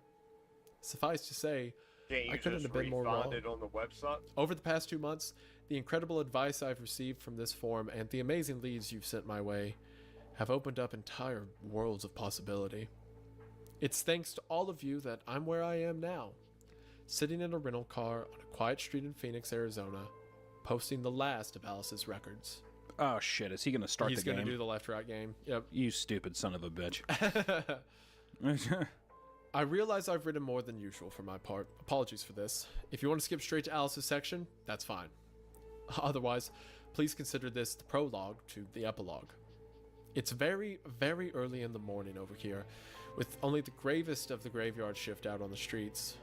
By all rights, I should be in bed, and not wasting petrol on an aimless drive through the city. The ritual helps me think, however, and I'd recently given to a lot to think about, courtesy of a young woman at a local bar. She was a forum member who contacted me over direct message. When we met up earlier in the night, it was clear she'd gone a great deal of research, charting every mirror shop in Phoenix in an attempt to reconstruct the route Alice took on February the 7th, 2017. We spoke for quite a while about the game, about Alice, and about life in general. Once closing time rolled around, she handed me a printout of the most likely route with all the key locations circled. Then, in the final minutes before we parted ways, she nervously asked me 2 questions. The first put me in a rather sour mood. The second provided the fuel for my 3 a.m. drive. Question 1. Are you sure she wants you to find her? I've been hearing the same query from a few of you recently, especially since Part 9 was posted. People commenting that Alice made a clear choice when she left Rob behind I'm in sure the you'll Silent find City, another account. that I was searching for someone who wasn't seeking return. I'd like to take a moment to respond to this, as I responded to it earlier tonight. To be clear, the Alice I know wouldn't do that. She was planning to come back. She told us as much. I'm not going to waste your time with my theories, but we've seen what the road can do to people's minds. Now it can carry them away against their better judgment. I understand why it's being asked, but if those sort of questions are all you have to offer, I'd kindly ask you to find another way to help. Question 2 was less clear-cut. What are you going to do now? It's something you guys have also been asking me, but that was the first time I'd heard the question out loud. In the awkward silence that followed, it became obvious to her, and in some ways to me, that I didn't yet have an answer. I decided to take a drive while I figured it out. I've been in my car for the rest of the night. After an hour of aimless meandering, I realized I was close to one of the marked locations, the alleyway where Alice first entered the underpass.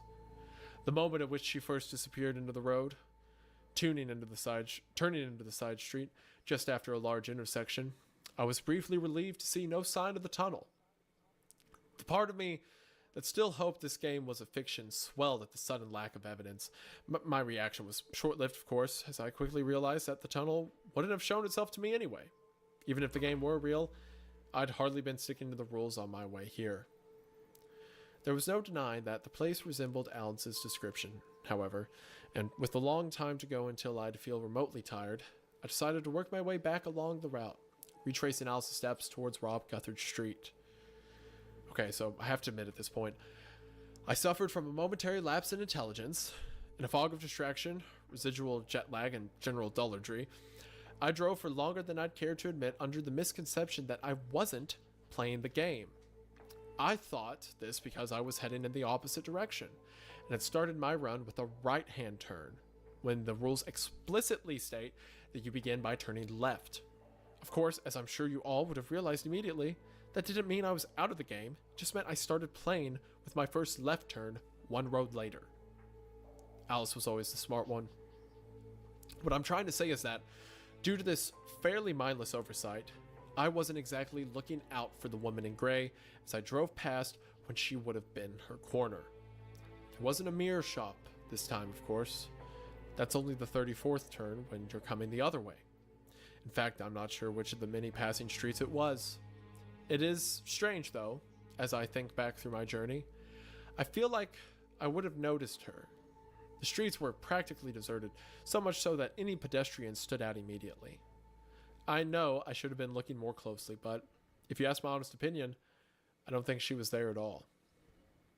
The moment I realized this, I felt it again. The faint, perverse hope that I'd been misled, that the entire story was nothing more than a twisted, elaborate fabrication. It wasn't long until I passed an old mirror shop and, 34 turns later, arrived on what must have been Alice's starting street. It was an inner-city neighborhood whose residents were all fast asleep. From the moment I realized that the game was in play, I'd been thinking less and less about this particular road, and more about the one directly after it, resting just beyond the crossroads. I'd come halfway across the world on the strength of Alice's account, but I'd seen no first-hand proof of the left-right game. If the whole thing was a hoax, then the next road should just be another street. If it was real, then I'd know soon enough. There. I crawled up to the junction with my heart in my throat. With every inch of road that passed under my tires, I found myself hoping more and more that it wouldn't be true. Let someone be playing a prank on me. Let the logs be counterfeit. Let Alice be anywhere else but on that road. I took the corner in a wide arc, parking myself in the center of the crossroads, my headlights facing down the next turn. Ahead of me was a quiet residential street, lines of neatly parked cars, rows of well-kept yards and squarely drawn windows. It at its center, in utter defiance of the modest surroundings, the road sank into a deep and dimly lit corridor, cutting beneath the street, disappearing into complete darkness. I'd always known it was true. In the presence of the grim confirmation, the question I was asked earlier that night started to ring in my ears, as if echoing out of the tunnel itself. After an entire night's driving, after 2 full months of searching, I still didn't have a response. In the end, I just left the engine running, as if turning it off would somehow be a sign of retreat, and decided to type up the notes you're reading now. The only thing really holding it back is gear. I thought maybe the process of putting it all down on paper would bring me clarity and leave me with either a note of farewell or a note of apology to Alice for not having what it took to find her. And now, here I am. Still undecided, still riding, still sitting in this rental car on a quiet street in Phoenix, Arizona. Though perhaps the street's not as quiet as I thought. I've just looked back to the previous road, down the street where Alice began her journey. As I type this very paragraph, I can see a figure standing on the sidewalk, just outside one of the houses. It isn't the woman in gray this time. Though it's almost too dark to make out, I can tell the figure is an older male, well-built and imposing, the rugged features of his weathered face half lit by the moon. Did you hear that? Yeah. What did you hear? Like a... What was that? Oh, my wife's I don't know. home. I thought oh my gosh. Oh, that was my wife doing stuff downstairs. Oh my gosh. Okay. I thought it was you just moving a cup on your desk or something like that. No, word. That's just okay. Sorry. Hold on. All right. What a great time for that too. The rugged features of this weathered face, half lit by the moonlight, and then, what was that? Yeah, I'll definitely let you know. Like I said, okay. whenever they do another half lit by free the moon event where they give I've out never seen this person free before yet. He bears a striking It's gotta be resemblance Rob. to another man. Yeah. A man whose description has been well recorded in the pages of Alice's logs. Accounts and pick He watches the me in best one. silence, staring through the window of my still running car. I wonder if he can help. Interesting. So yeah, he did the about route backwards, which grand. means he's about to enter the tunnel, which puts him, because he started at the mirror shop, it puts him right next to the house. And I guess if someone is lost in there, they can become or at least their body can become an agent for the left-right game. So now Rob's body is one of the agents. Yeah, I mean that's what I'm thinking for the gray woman as well. I think that now Rob is basically taken on that role as well. Yep. All right, so like you said, Here we are. Main guy, he's dead. The guy recording all this, super dead. You think so? Yeah, dude, he either went into the tunnel or the Rob guy attacked him or whatever. If he gets out of the car to go ask him for help, he's super dead. You think the Rob's entity is just like this mindless monster Well, as well, remember kind of like what the baby. Marjorie's entity was? It was like trying to break the glass to get to her, like punching it and everything. Yeah, that's true. I'm That's sure it'd true. be violent if it got a hold of you. So if this guy walks out of his car, It's kind of and funny walks that up the guy to said, it- I wonder if he can help. And the guy's just like frowning at him, looking through the deal. This guy seems chill. I wonder if he can help me. Yeah, It's like, he has an dude. impossibly big frown. Just He's like, 1 second, sir. Let me hit send on my Verizon hotspot, whatever, so I can upload this to Reddit. Yep. All right, perfect. Now, sir, could you help me? And then just immediately get strangled to death. yeah.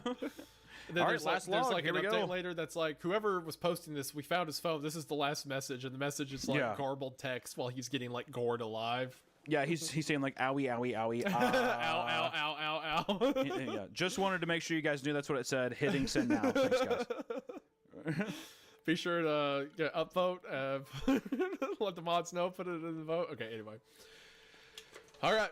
So we're now on to the end. The final entry of the Left Right game. February 20th, 2017. The Left Right game was once nothing more than a 9-page document, peeking out of a yellow envelope, resting quietly on my desk. I remember reading it on my lunch break. I remember it made me laugh. The submission had arrived with the first post, quietly making its way around the office, treated by everyone as a short-lived novelty of little journalistic value. The story was easy to dismiss, appearing all too similar to I've the had rambling my ghost main stories and account blurry for about UFO sightings that filled our 5 years mailbox now. on a daily basis, and which most of the senior staff had learned to instinctively ignore. Doomed by association, the document was quickly passed over, my desk merely a pit stop on its way to the rejection pile. I was curious, however, and after an uneventful few months of my new role, I had no compunctions about fishing from the scrap heap. Placing the envelope in my satchel, alongside a misfit crowd of similar rejects, I slipped away to a local coffee shop, reading it in an armchair by the window. Somewhere around page 3, between the description of the game's rules and the exhaustive list of required skills, my mouth started to curl into an irrepressible smile. They'd been gloriously wrong about this one. It wasn't some paranoid diatribe, nor a sensationalist plea for attention. Within those pages lay an introductory glimpse of a man's passionate obsession.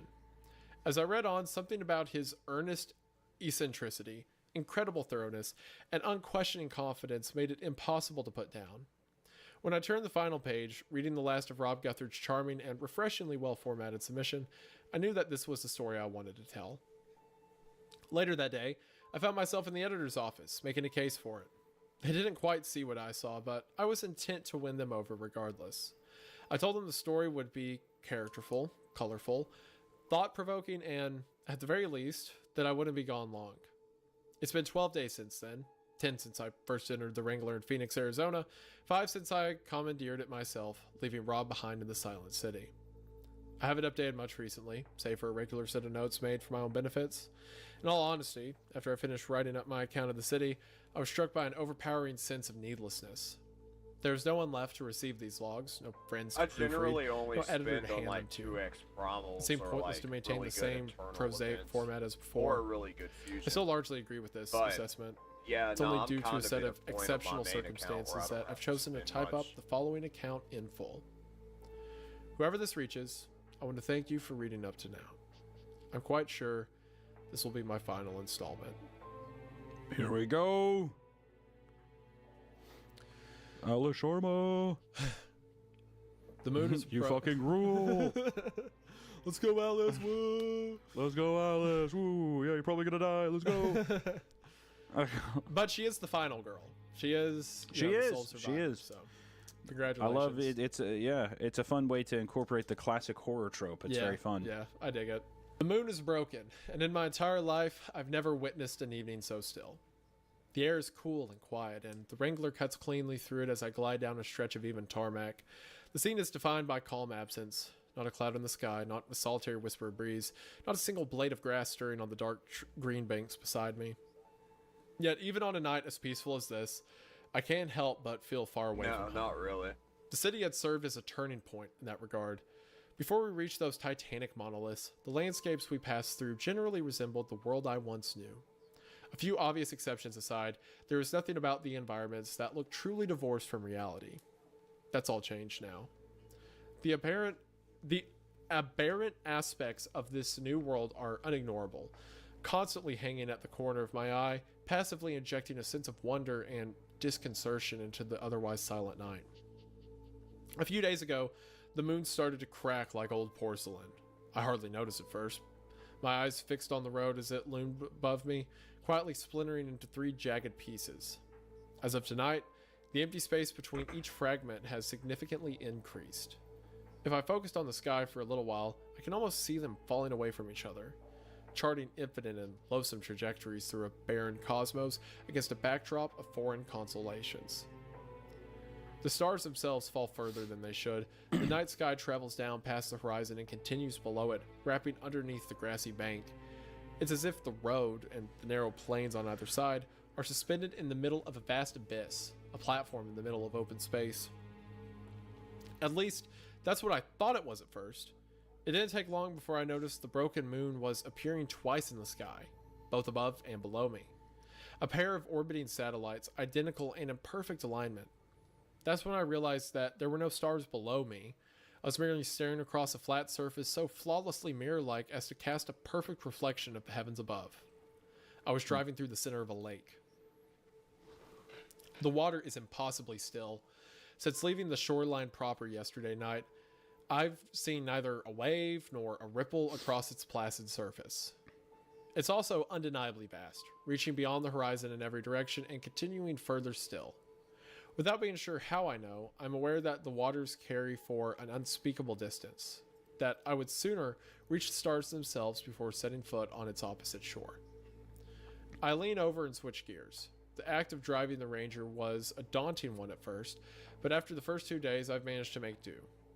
An old scarf wrapped tightly around the steering wheel serves as a makeshift handle, allowing me to navigate corners one-handed. I don't have an elegant solution for the gear shift, but I've quickly grown used to the process.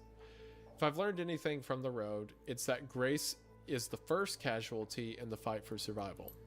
Adaptability, no matter how clumsy, outlasts it at every turn. A few minutes later, the Wrangler pulls up to a spacious It doesn't road. have to be A that large circle of expensive, land it's just surrounded entirely by how dark fast waters. you want to progress. At the far basically. end, the grass seems to fall away, dropping sharply into the lake with a dead stop. The road continues, of course, but that's the only thing that does. With nothing on either side, it forms a narrow bridge of perfectly flat asphalt, raised on a bed of mud and rock. I press my boot onto the brake pedal, easing the Wrangler to a steady halt at the center of the clearing. For the first time today, I open the car door and climb out of my seat. The dull tap of asphalt shifts to a soft rustling as I make my way over to the lakeside. There's something on the shore. A barely discernible object, almost entirely concealed by a shock of verdant undergrowth. It's a miracle I'd managed to spy it from the road, though perhaps something about the stark uniformity of the landscape had made it stand out. As I advance toward the water and the object draws near, its indeterminate form solidifies in my mind. It's a human arm, reaching out from the water and onto the bank. I crouch down to examine the few pertinent details. The fingers are still embedded firmly into the soil. The thumbnail is broken, colored by a peeling coat of faded varnish. There's a pallid, emaciated quality to the skin, spreading down the arm until it disappears beneath a thick woolen sleeve. At the point it meets the surface, the water soaks into the fabric, turning it black from the original gray. With a sad exhalation, I I'm a rise to my quality feet and lean over the inspector water's edge. slash painter at a torque converter company that I'm a The partial body of owner Marjorie Guthard lies against the silt, her cheek resting on the lake bed. I still wouldn't necessarily Her call wide, it bewildered affordable, eyes but staring I'll out do into okay. the open lake. Oh, hold on. Let me make sure I'm qualifying all that right. Her cheek is on the lake bed. Her wide... Okay.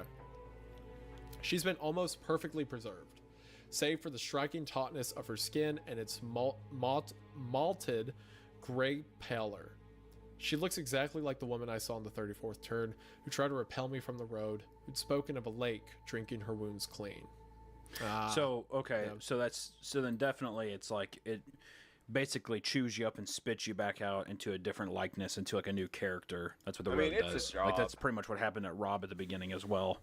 I Yeah, plan so on she's making the a gray career one. out of it. Yeah. Yeah, do you want me to see what the gray woman's lines were while we were here? I have it pulled up. Yeah, we can. Go ahead. Yeah, so when he Might be saw a good refresher. Yeah, the Grey Woman said, "Lambs at the gate, hoping for something better than clover when all they find are things worse than slaughter." So that's referring to them, right? And then Grey Woman says, "He wanted to leave me, so I cut him out. The lake was hungry, it drank the wound clean." Oh, is that talking about the baby? Seems like it. Read it again. He wanted to leave me, so I cut About him 4 out. years. The lake was hungry, it drank the wound clean. How did she make it from the forest all the way here? If she cut the baby out in the forest.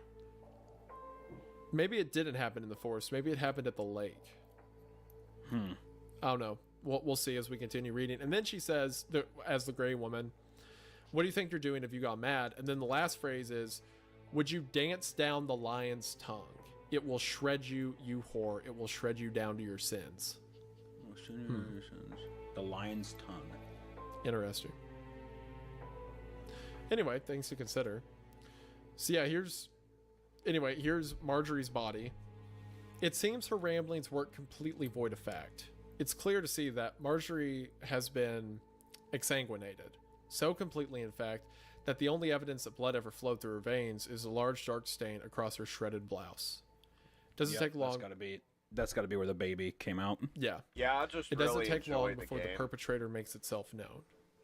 As I stare into the water, a steady oh, wait a minute.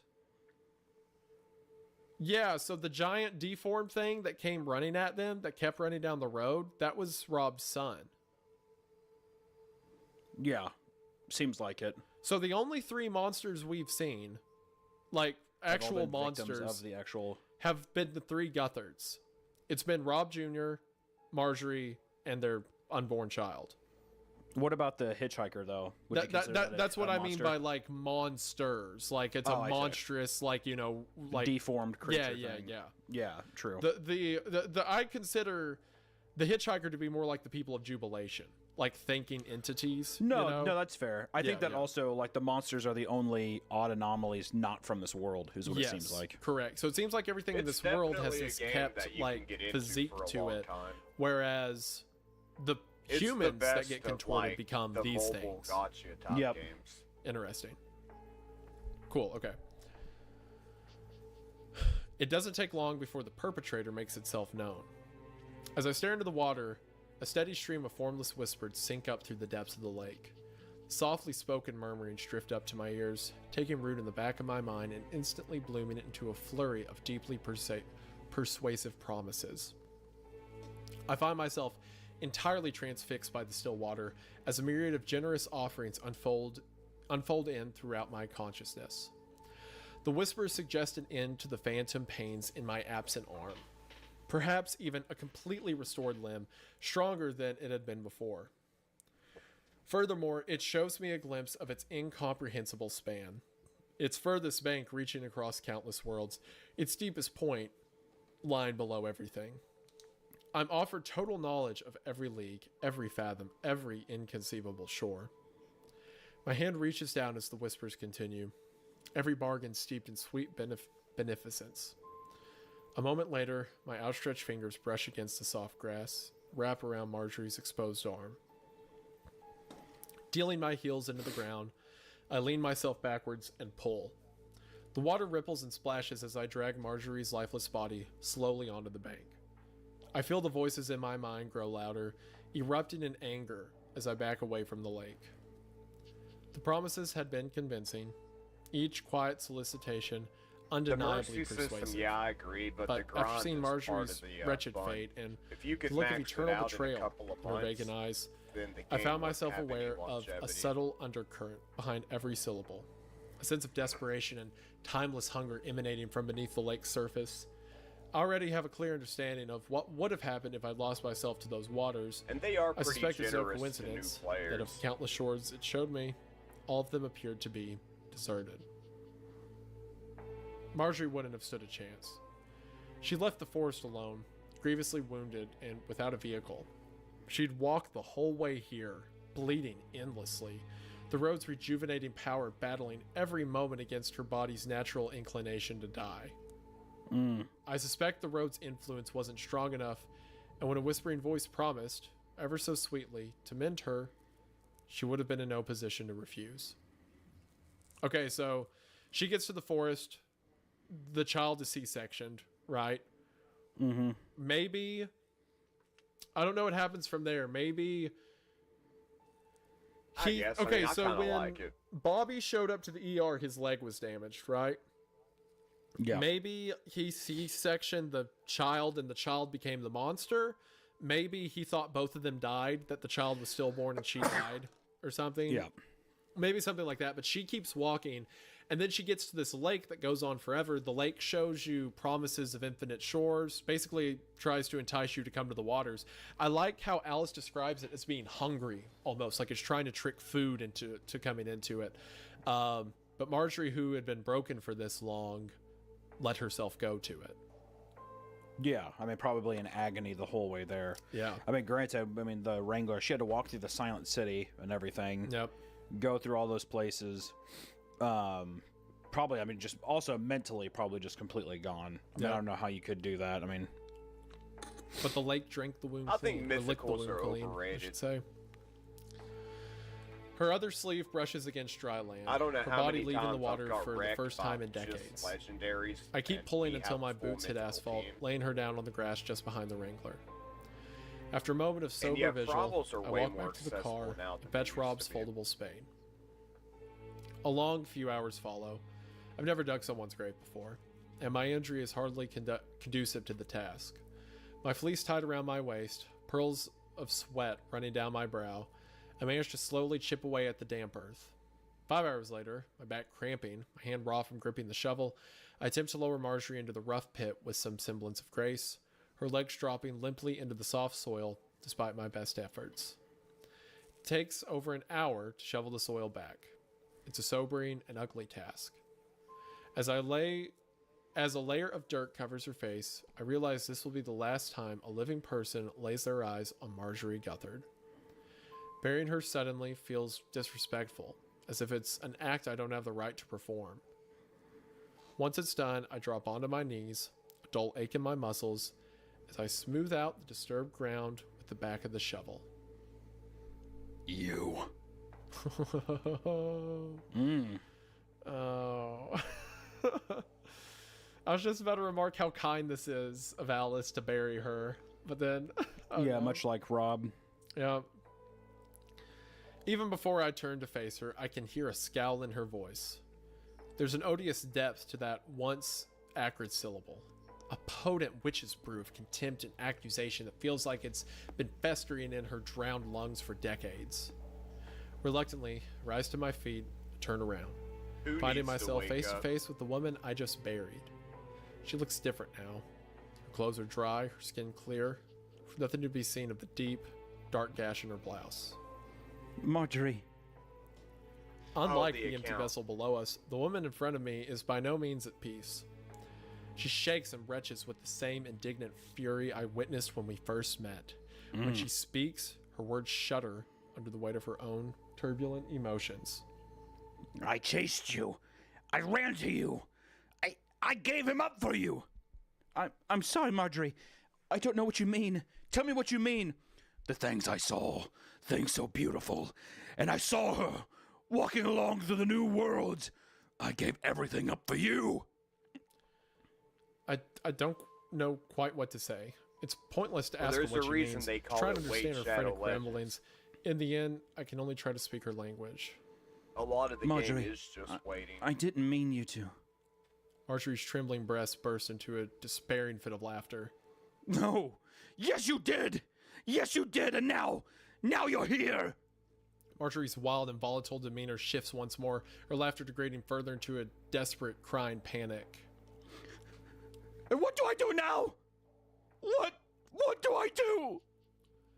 Marjorie cringes with the terror of the self-imposed question, placing her head in her hands and repeating it over and over again. As I watch her wrestle with despair, I'm struck by an idea I've never before considered. It's The all a disconcerting wait, notion man. that, It's like in death, purgatory. we are not transported to a set destination by some ethereal attendant. That, in fact, nothing is decided for us. Perhaps the manner in which we spend our afterlife is down to us, decision we have to make ourselves. Marjorie is standing over her own lifeless body, still lost, still entirely unmoored. There's no sign of boundless paradise, inescapable damnation, or everlasting nothingness, and the common thread they share, a final release from the weight of our own agency, is similarly absent.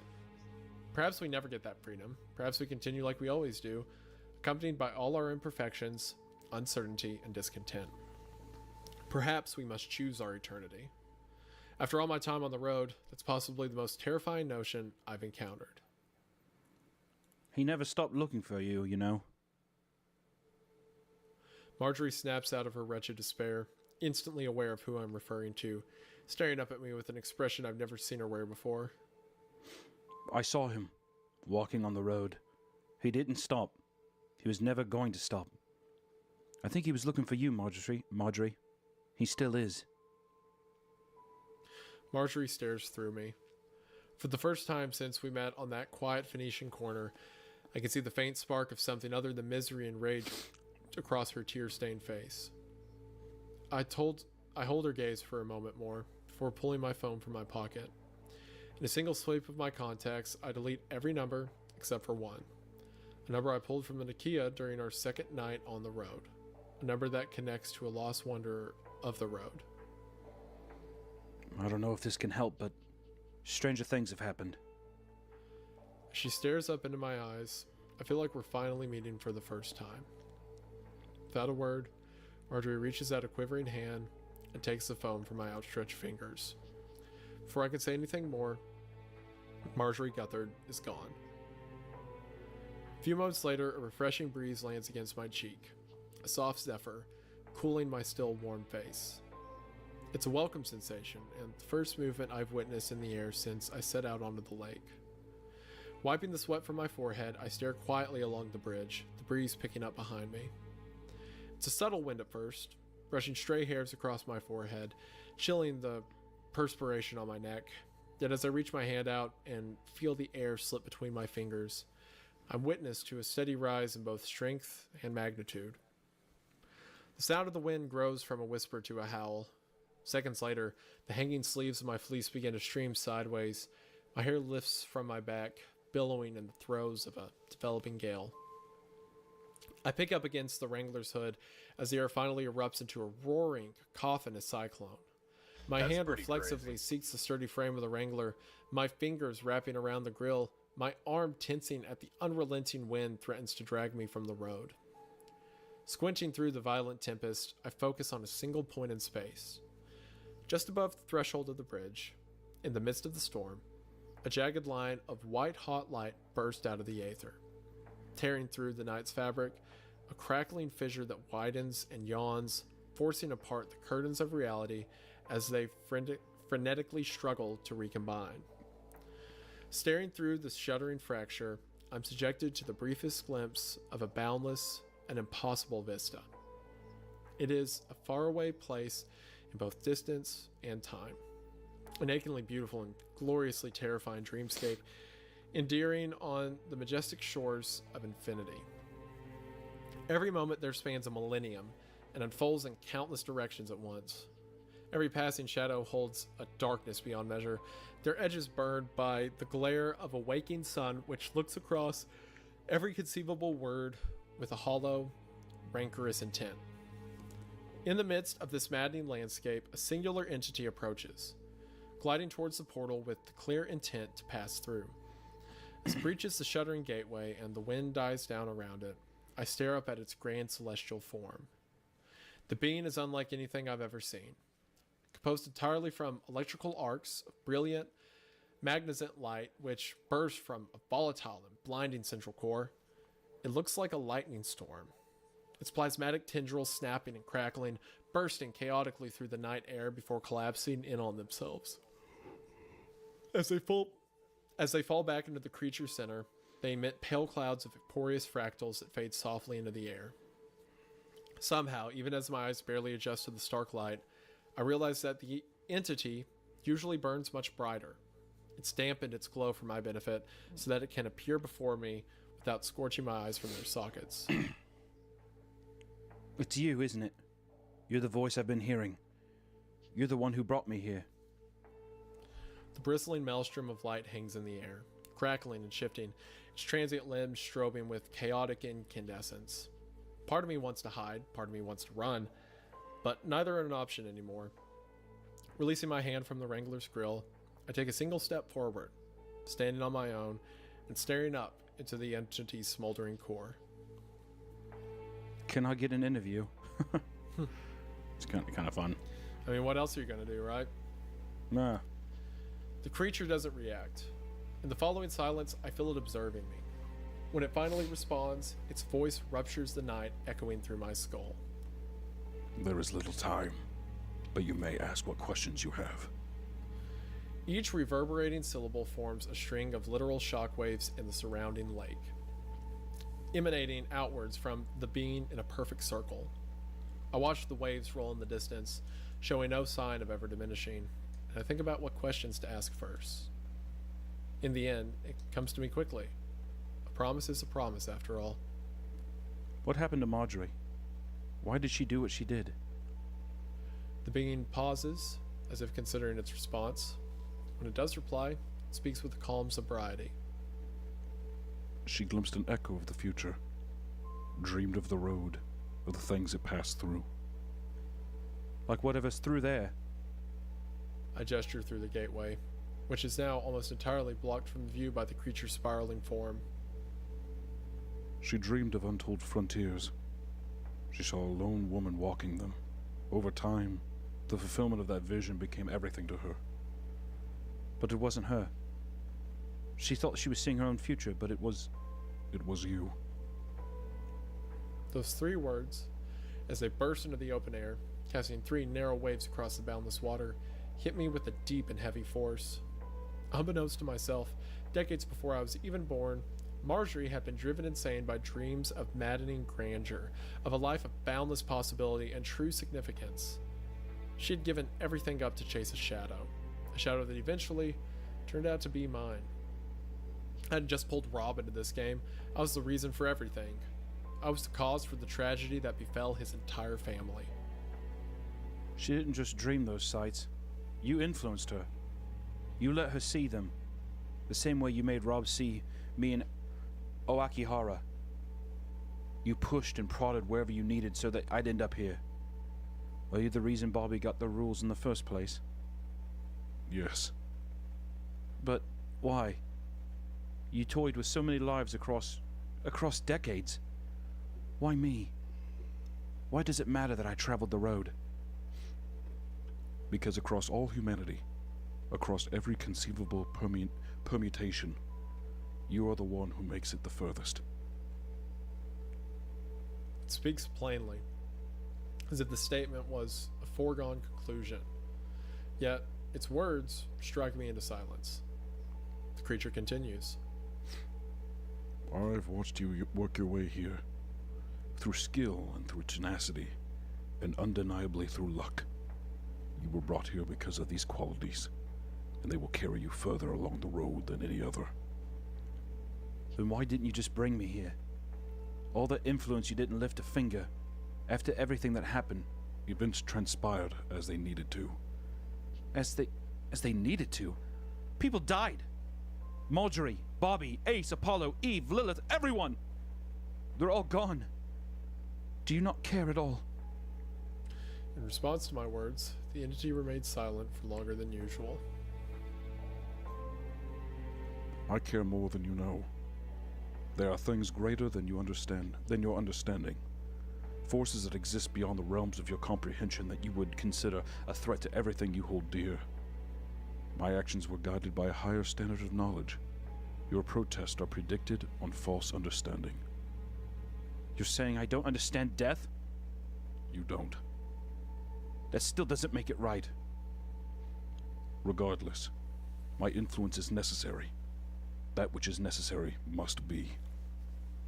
What even are you? I cannot answer that question in any way you'd understand. That's good enough. That's not good enough. Oh, that's not good enough. Yeah, that's definitely a different hit. That's not good enough.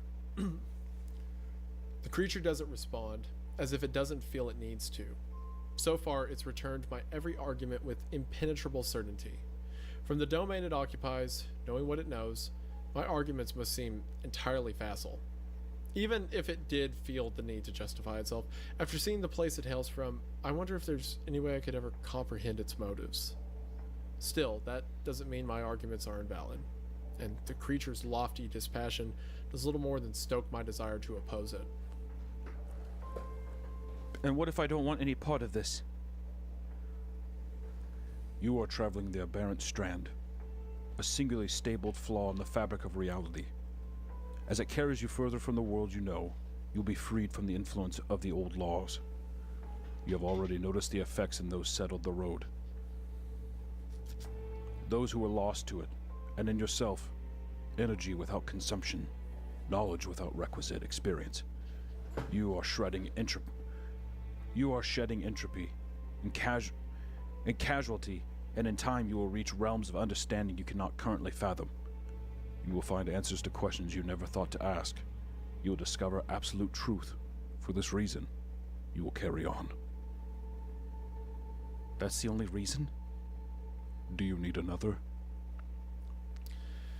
It doesn't come across as a question, rather another blunt statement of fact. I understand the effects it's speaking of. Ever since the city, I've been encountering vague notions and fragmented ideas that occur to me randomly and without announcement. New avenues of thought leading to revelations that would otherwise lie beyond my mortal reach. I've started to comprehend things I could barely have conceived of back home, and though the onset of these notions had been terrifying at first, they grow less so with every passing day. No, I don't trust you. I don't. Your trust is immaterial. You will travel the road regardless. The creature's already stark glow starts to intensify. I've watched you on every turn, across every moment of your journey. One of the creature's countless protrusions lashes out at the empty air, forming another harsh, glowing fissure. It wrenches itself open in a few stilted jolts, a transparent, almost crystalline membrane stretched across the gap. Through it, I could see myself in the center of a cornfield, examining a block of C4 explosive. It's as if I'm staring into the past through a jagged shard of one-way glass. I've watched you questioning. Though we can't be seen through the aperture, I see the glass-like membrane shake with the force of the creature's voice. As the window collapses, I can see the rows of corn thrown into a frenzy. A second arc lashes out of the sky, forming a second aperture. This time I'm expecting the sight before me. I see myself, crying in the forest, a silent radio by my side. I've watched you struggle. The second window closes. The creature has made its point. I've watched you fight to make your way here. You will not turn around. You make it sound like I don't have a choice. You do have a choice, Alice, but you have already made it. As much as I've grown to detest the creature's presumption, in that moment, I know it's right. What it's saying is true. I've done things I never would have imagined in order to get where I am now. In fact, if this being hadn't arrived at all, I'd already be heading out over the bridge. I'm not proud of what drives me. That same ugly impulse that led me to refuse Rob's offer of return, that made it so easy to leave him behind in the Silent City. But there's no denying the impulse is there. It's been with me the whole time, long before I ever arrived in Phoenix, Arizona, and it's buried deeper than I ever wanted to admit. Do I get to say goodbye? The entity says nothing. It hangs in the air, flickering and coursing with rupturing bolts of light. The next thing I hear is a faint, mechanical hum emanating from the Wrangler behind me. Turning around, I pace briskly back to the car, opening the door and reaching into the passenger seat. My notebook is booting up, seemingly of its own accord. Picking up the laptop, I lift the lid as I march back towards the bridge. I stare up at the silent being before me. When I look down at the laptop, my email client is already displayed on the screen. How long do I have? Long enough. The entity begins to regress, its arc diminishing as the being at its core turns away. Its message has been delivered. There's nothing more to discuss. As it passes through the gateway into an unknowable world far removed from my own, I call out after it. I'm still not certain I can trust you. The being focuses on me once more. As the fracture begins to close, a final set of waves pass across the surface of the lake as it solemnly replies. I remember. A moment later, the being is gone. I stand motionless in the middle of the road, the entity's final remarks washing over me, its curious choice of words echoing in my mind. In the renewed silence, the faint strings of an overwhelming and terrible revelation start to form in my mind. It could have simply said that it knew of my mistrust, that it heard the overtones in my voice, saw the disdain across my face, or otherwise sensed it in the space between us. Instead, the being spoke as if my current feelings were a memory, dwelling somewhere within its depths. It was undeniable that my time on the road was changing me, but in all this time, I never truly considered how those changes might evolve as my journey continues. I never thought about what I might gain, what I might lose, or about what I might inevitably become. A short while passes before I lower my eyes from the empty space above the bridge to the screen of my notebook. Lowering myself down, I cross my legs and rest my back against the Wrangler. If you've been reading from the beginning, you finally caught up with me. I hope you'll allow me a few personal messages.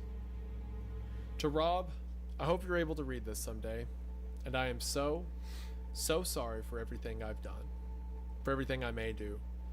I hope you understand that I didn't know, and that none of this was your fault. You did the best you could, and the days I spent with you were the most significant of my life.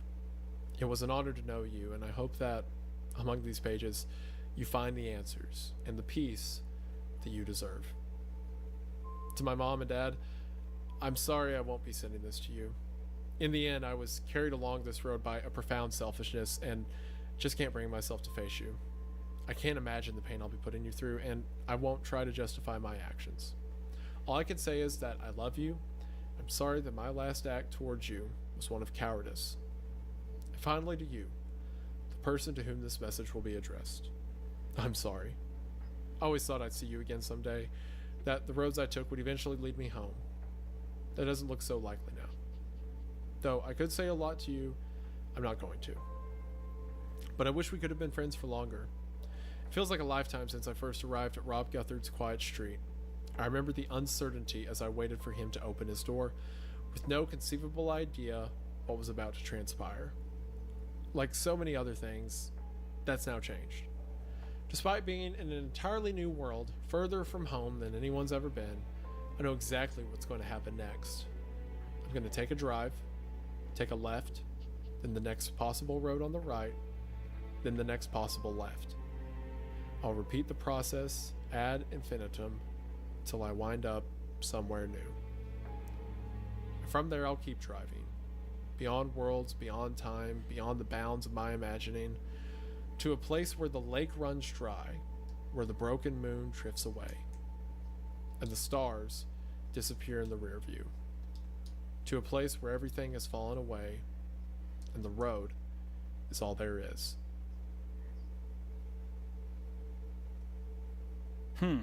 End. End of story. What a crazy turn for the end. I expected Like it a was philosophically, almost like fucking fantasy driven ending. I was expecting it to kind of go that way because I was getting, like, do you see all these different worlds and realms and stuff like that? I was expecting the ending of it to be very ethereal, especially because the idea of a sort of god of the realm had been hyped up a lot with the voice she kept hearing. I think it's a cool look. I mean, I think it's a cool touch how when he opened the aperture and said, "I saw you then," or whatever, that was the voice she heard while she was just sitting in the field and didn't know where it came from. And the same when she was crying under the tree. So all she was hearing is her conversation with him in the future, much like how the visions they had been seeing is the vision that, like, Rob had of her, or the visions that Marjorie had of her. Everyone had been seeing the visions of her because she ultimately becomes the pilgrim who makes the longest voyage. There's an interesting comment on this thread here that said that is the entity Alice. And I thought that's kind of interesting. Yeah, yeah, actually that's a good point because she says I don't trust you and the entity says said, I "I remember. remember." I bet you're right. That probably is Alice at some eventual point.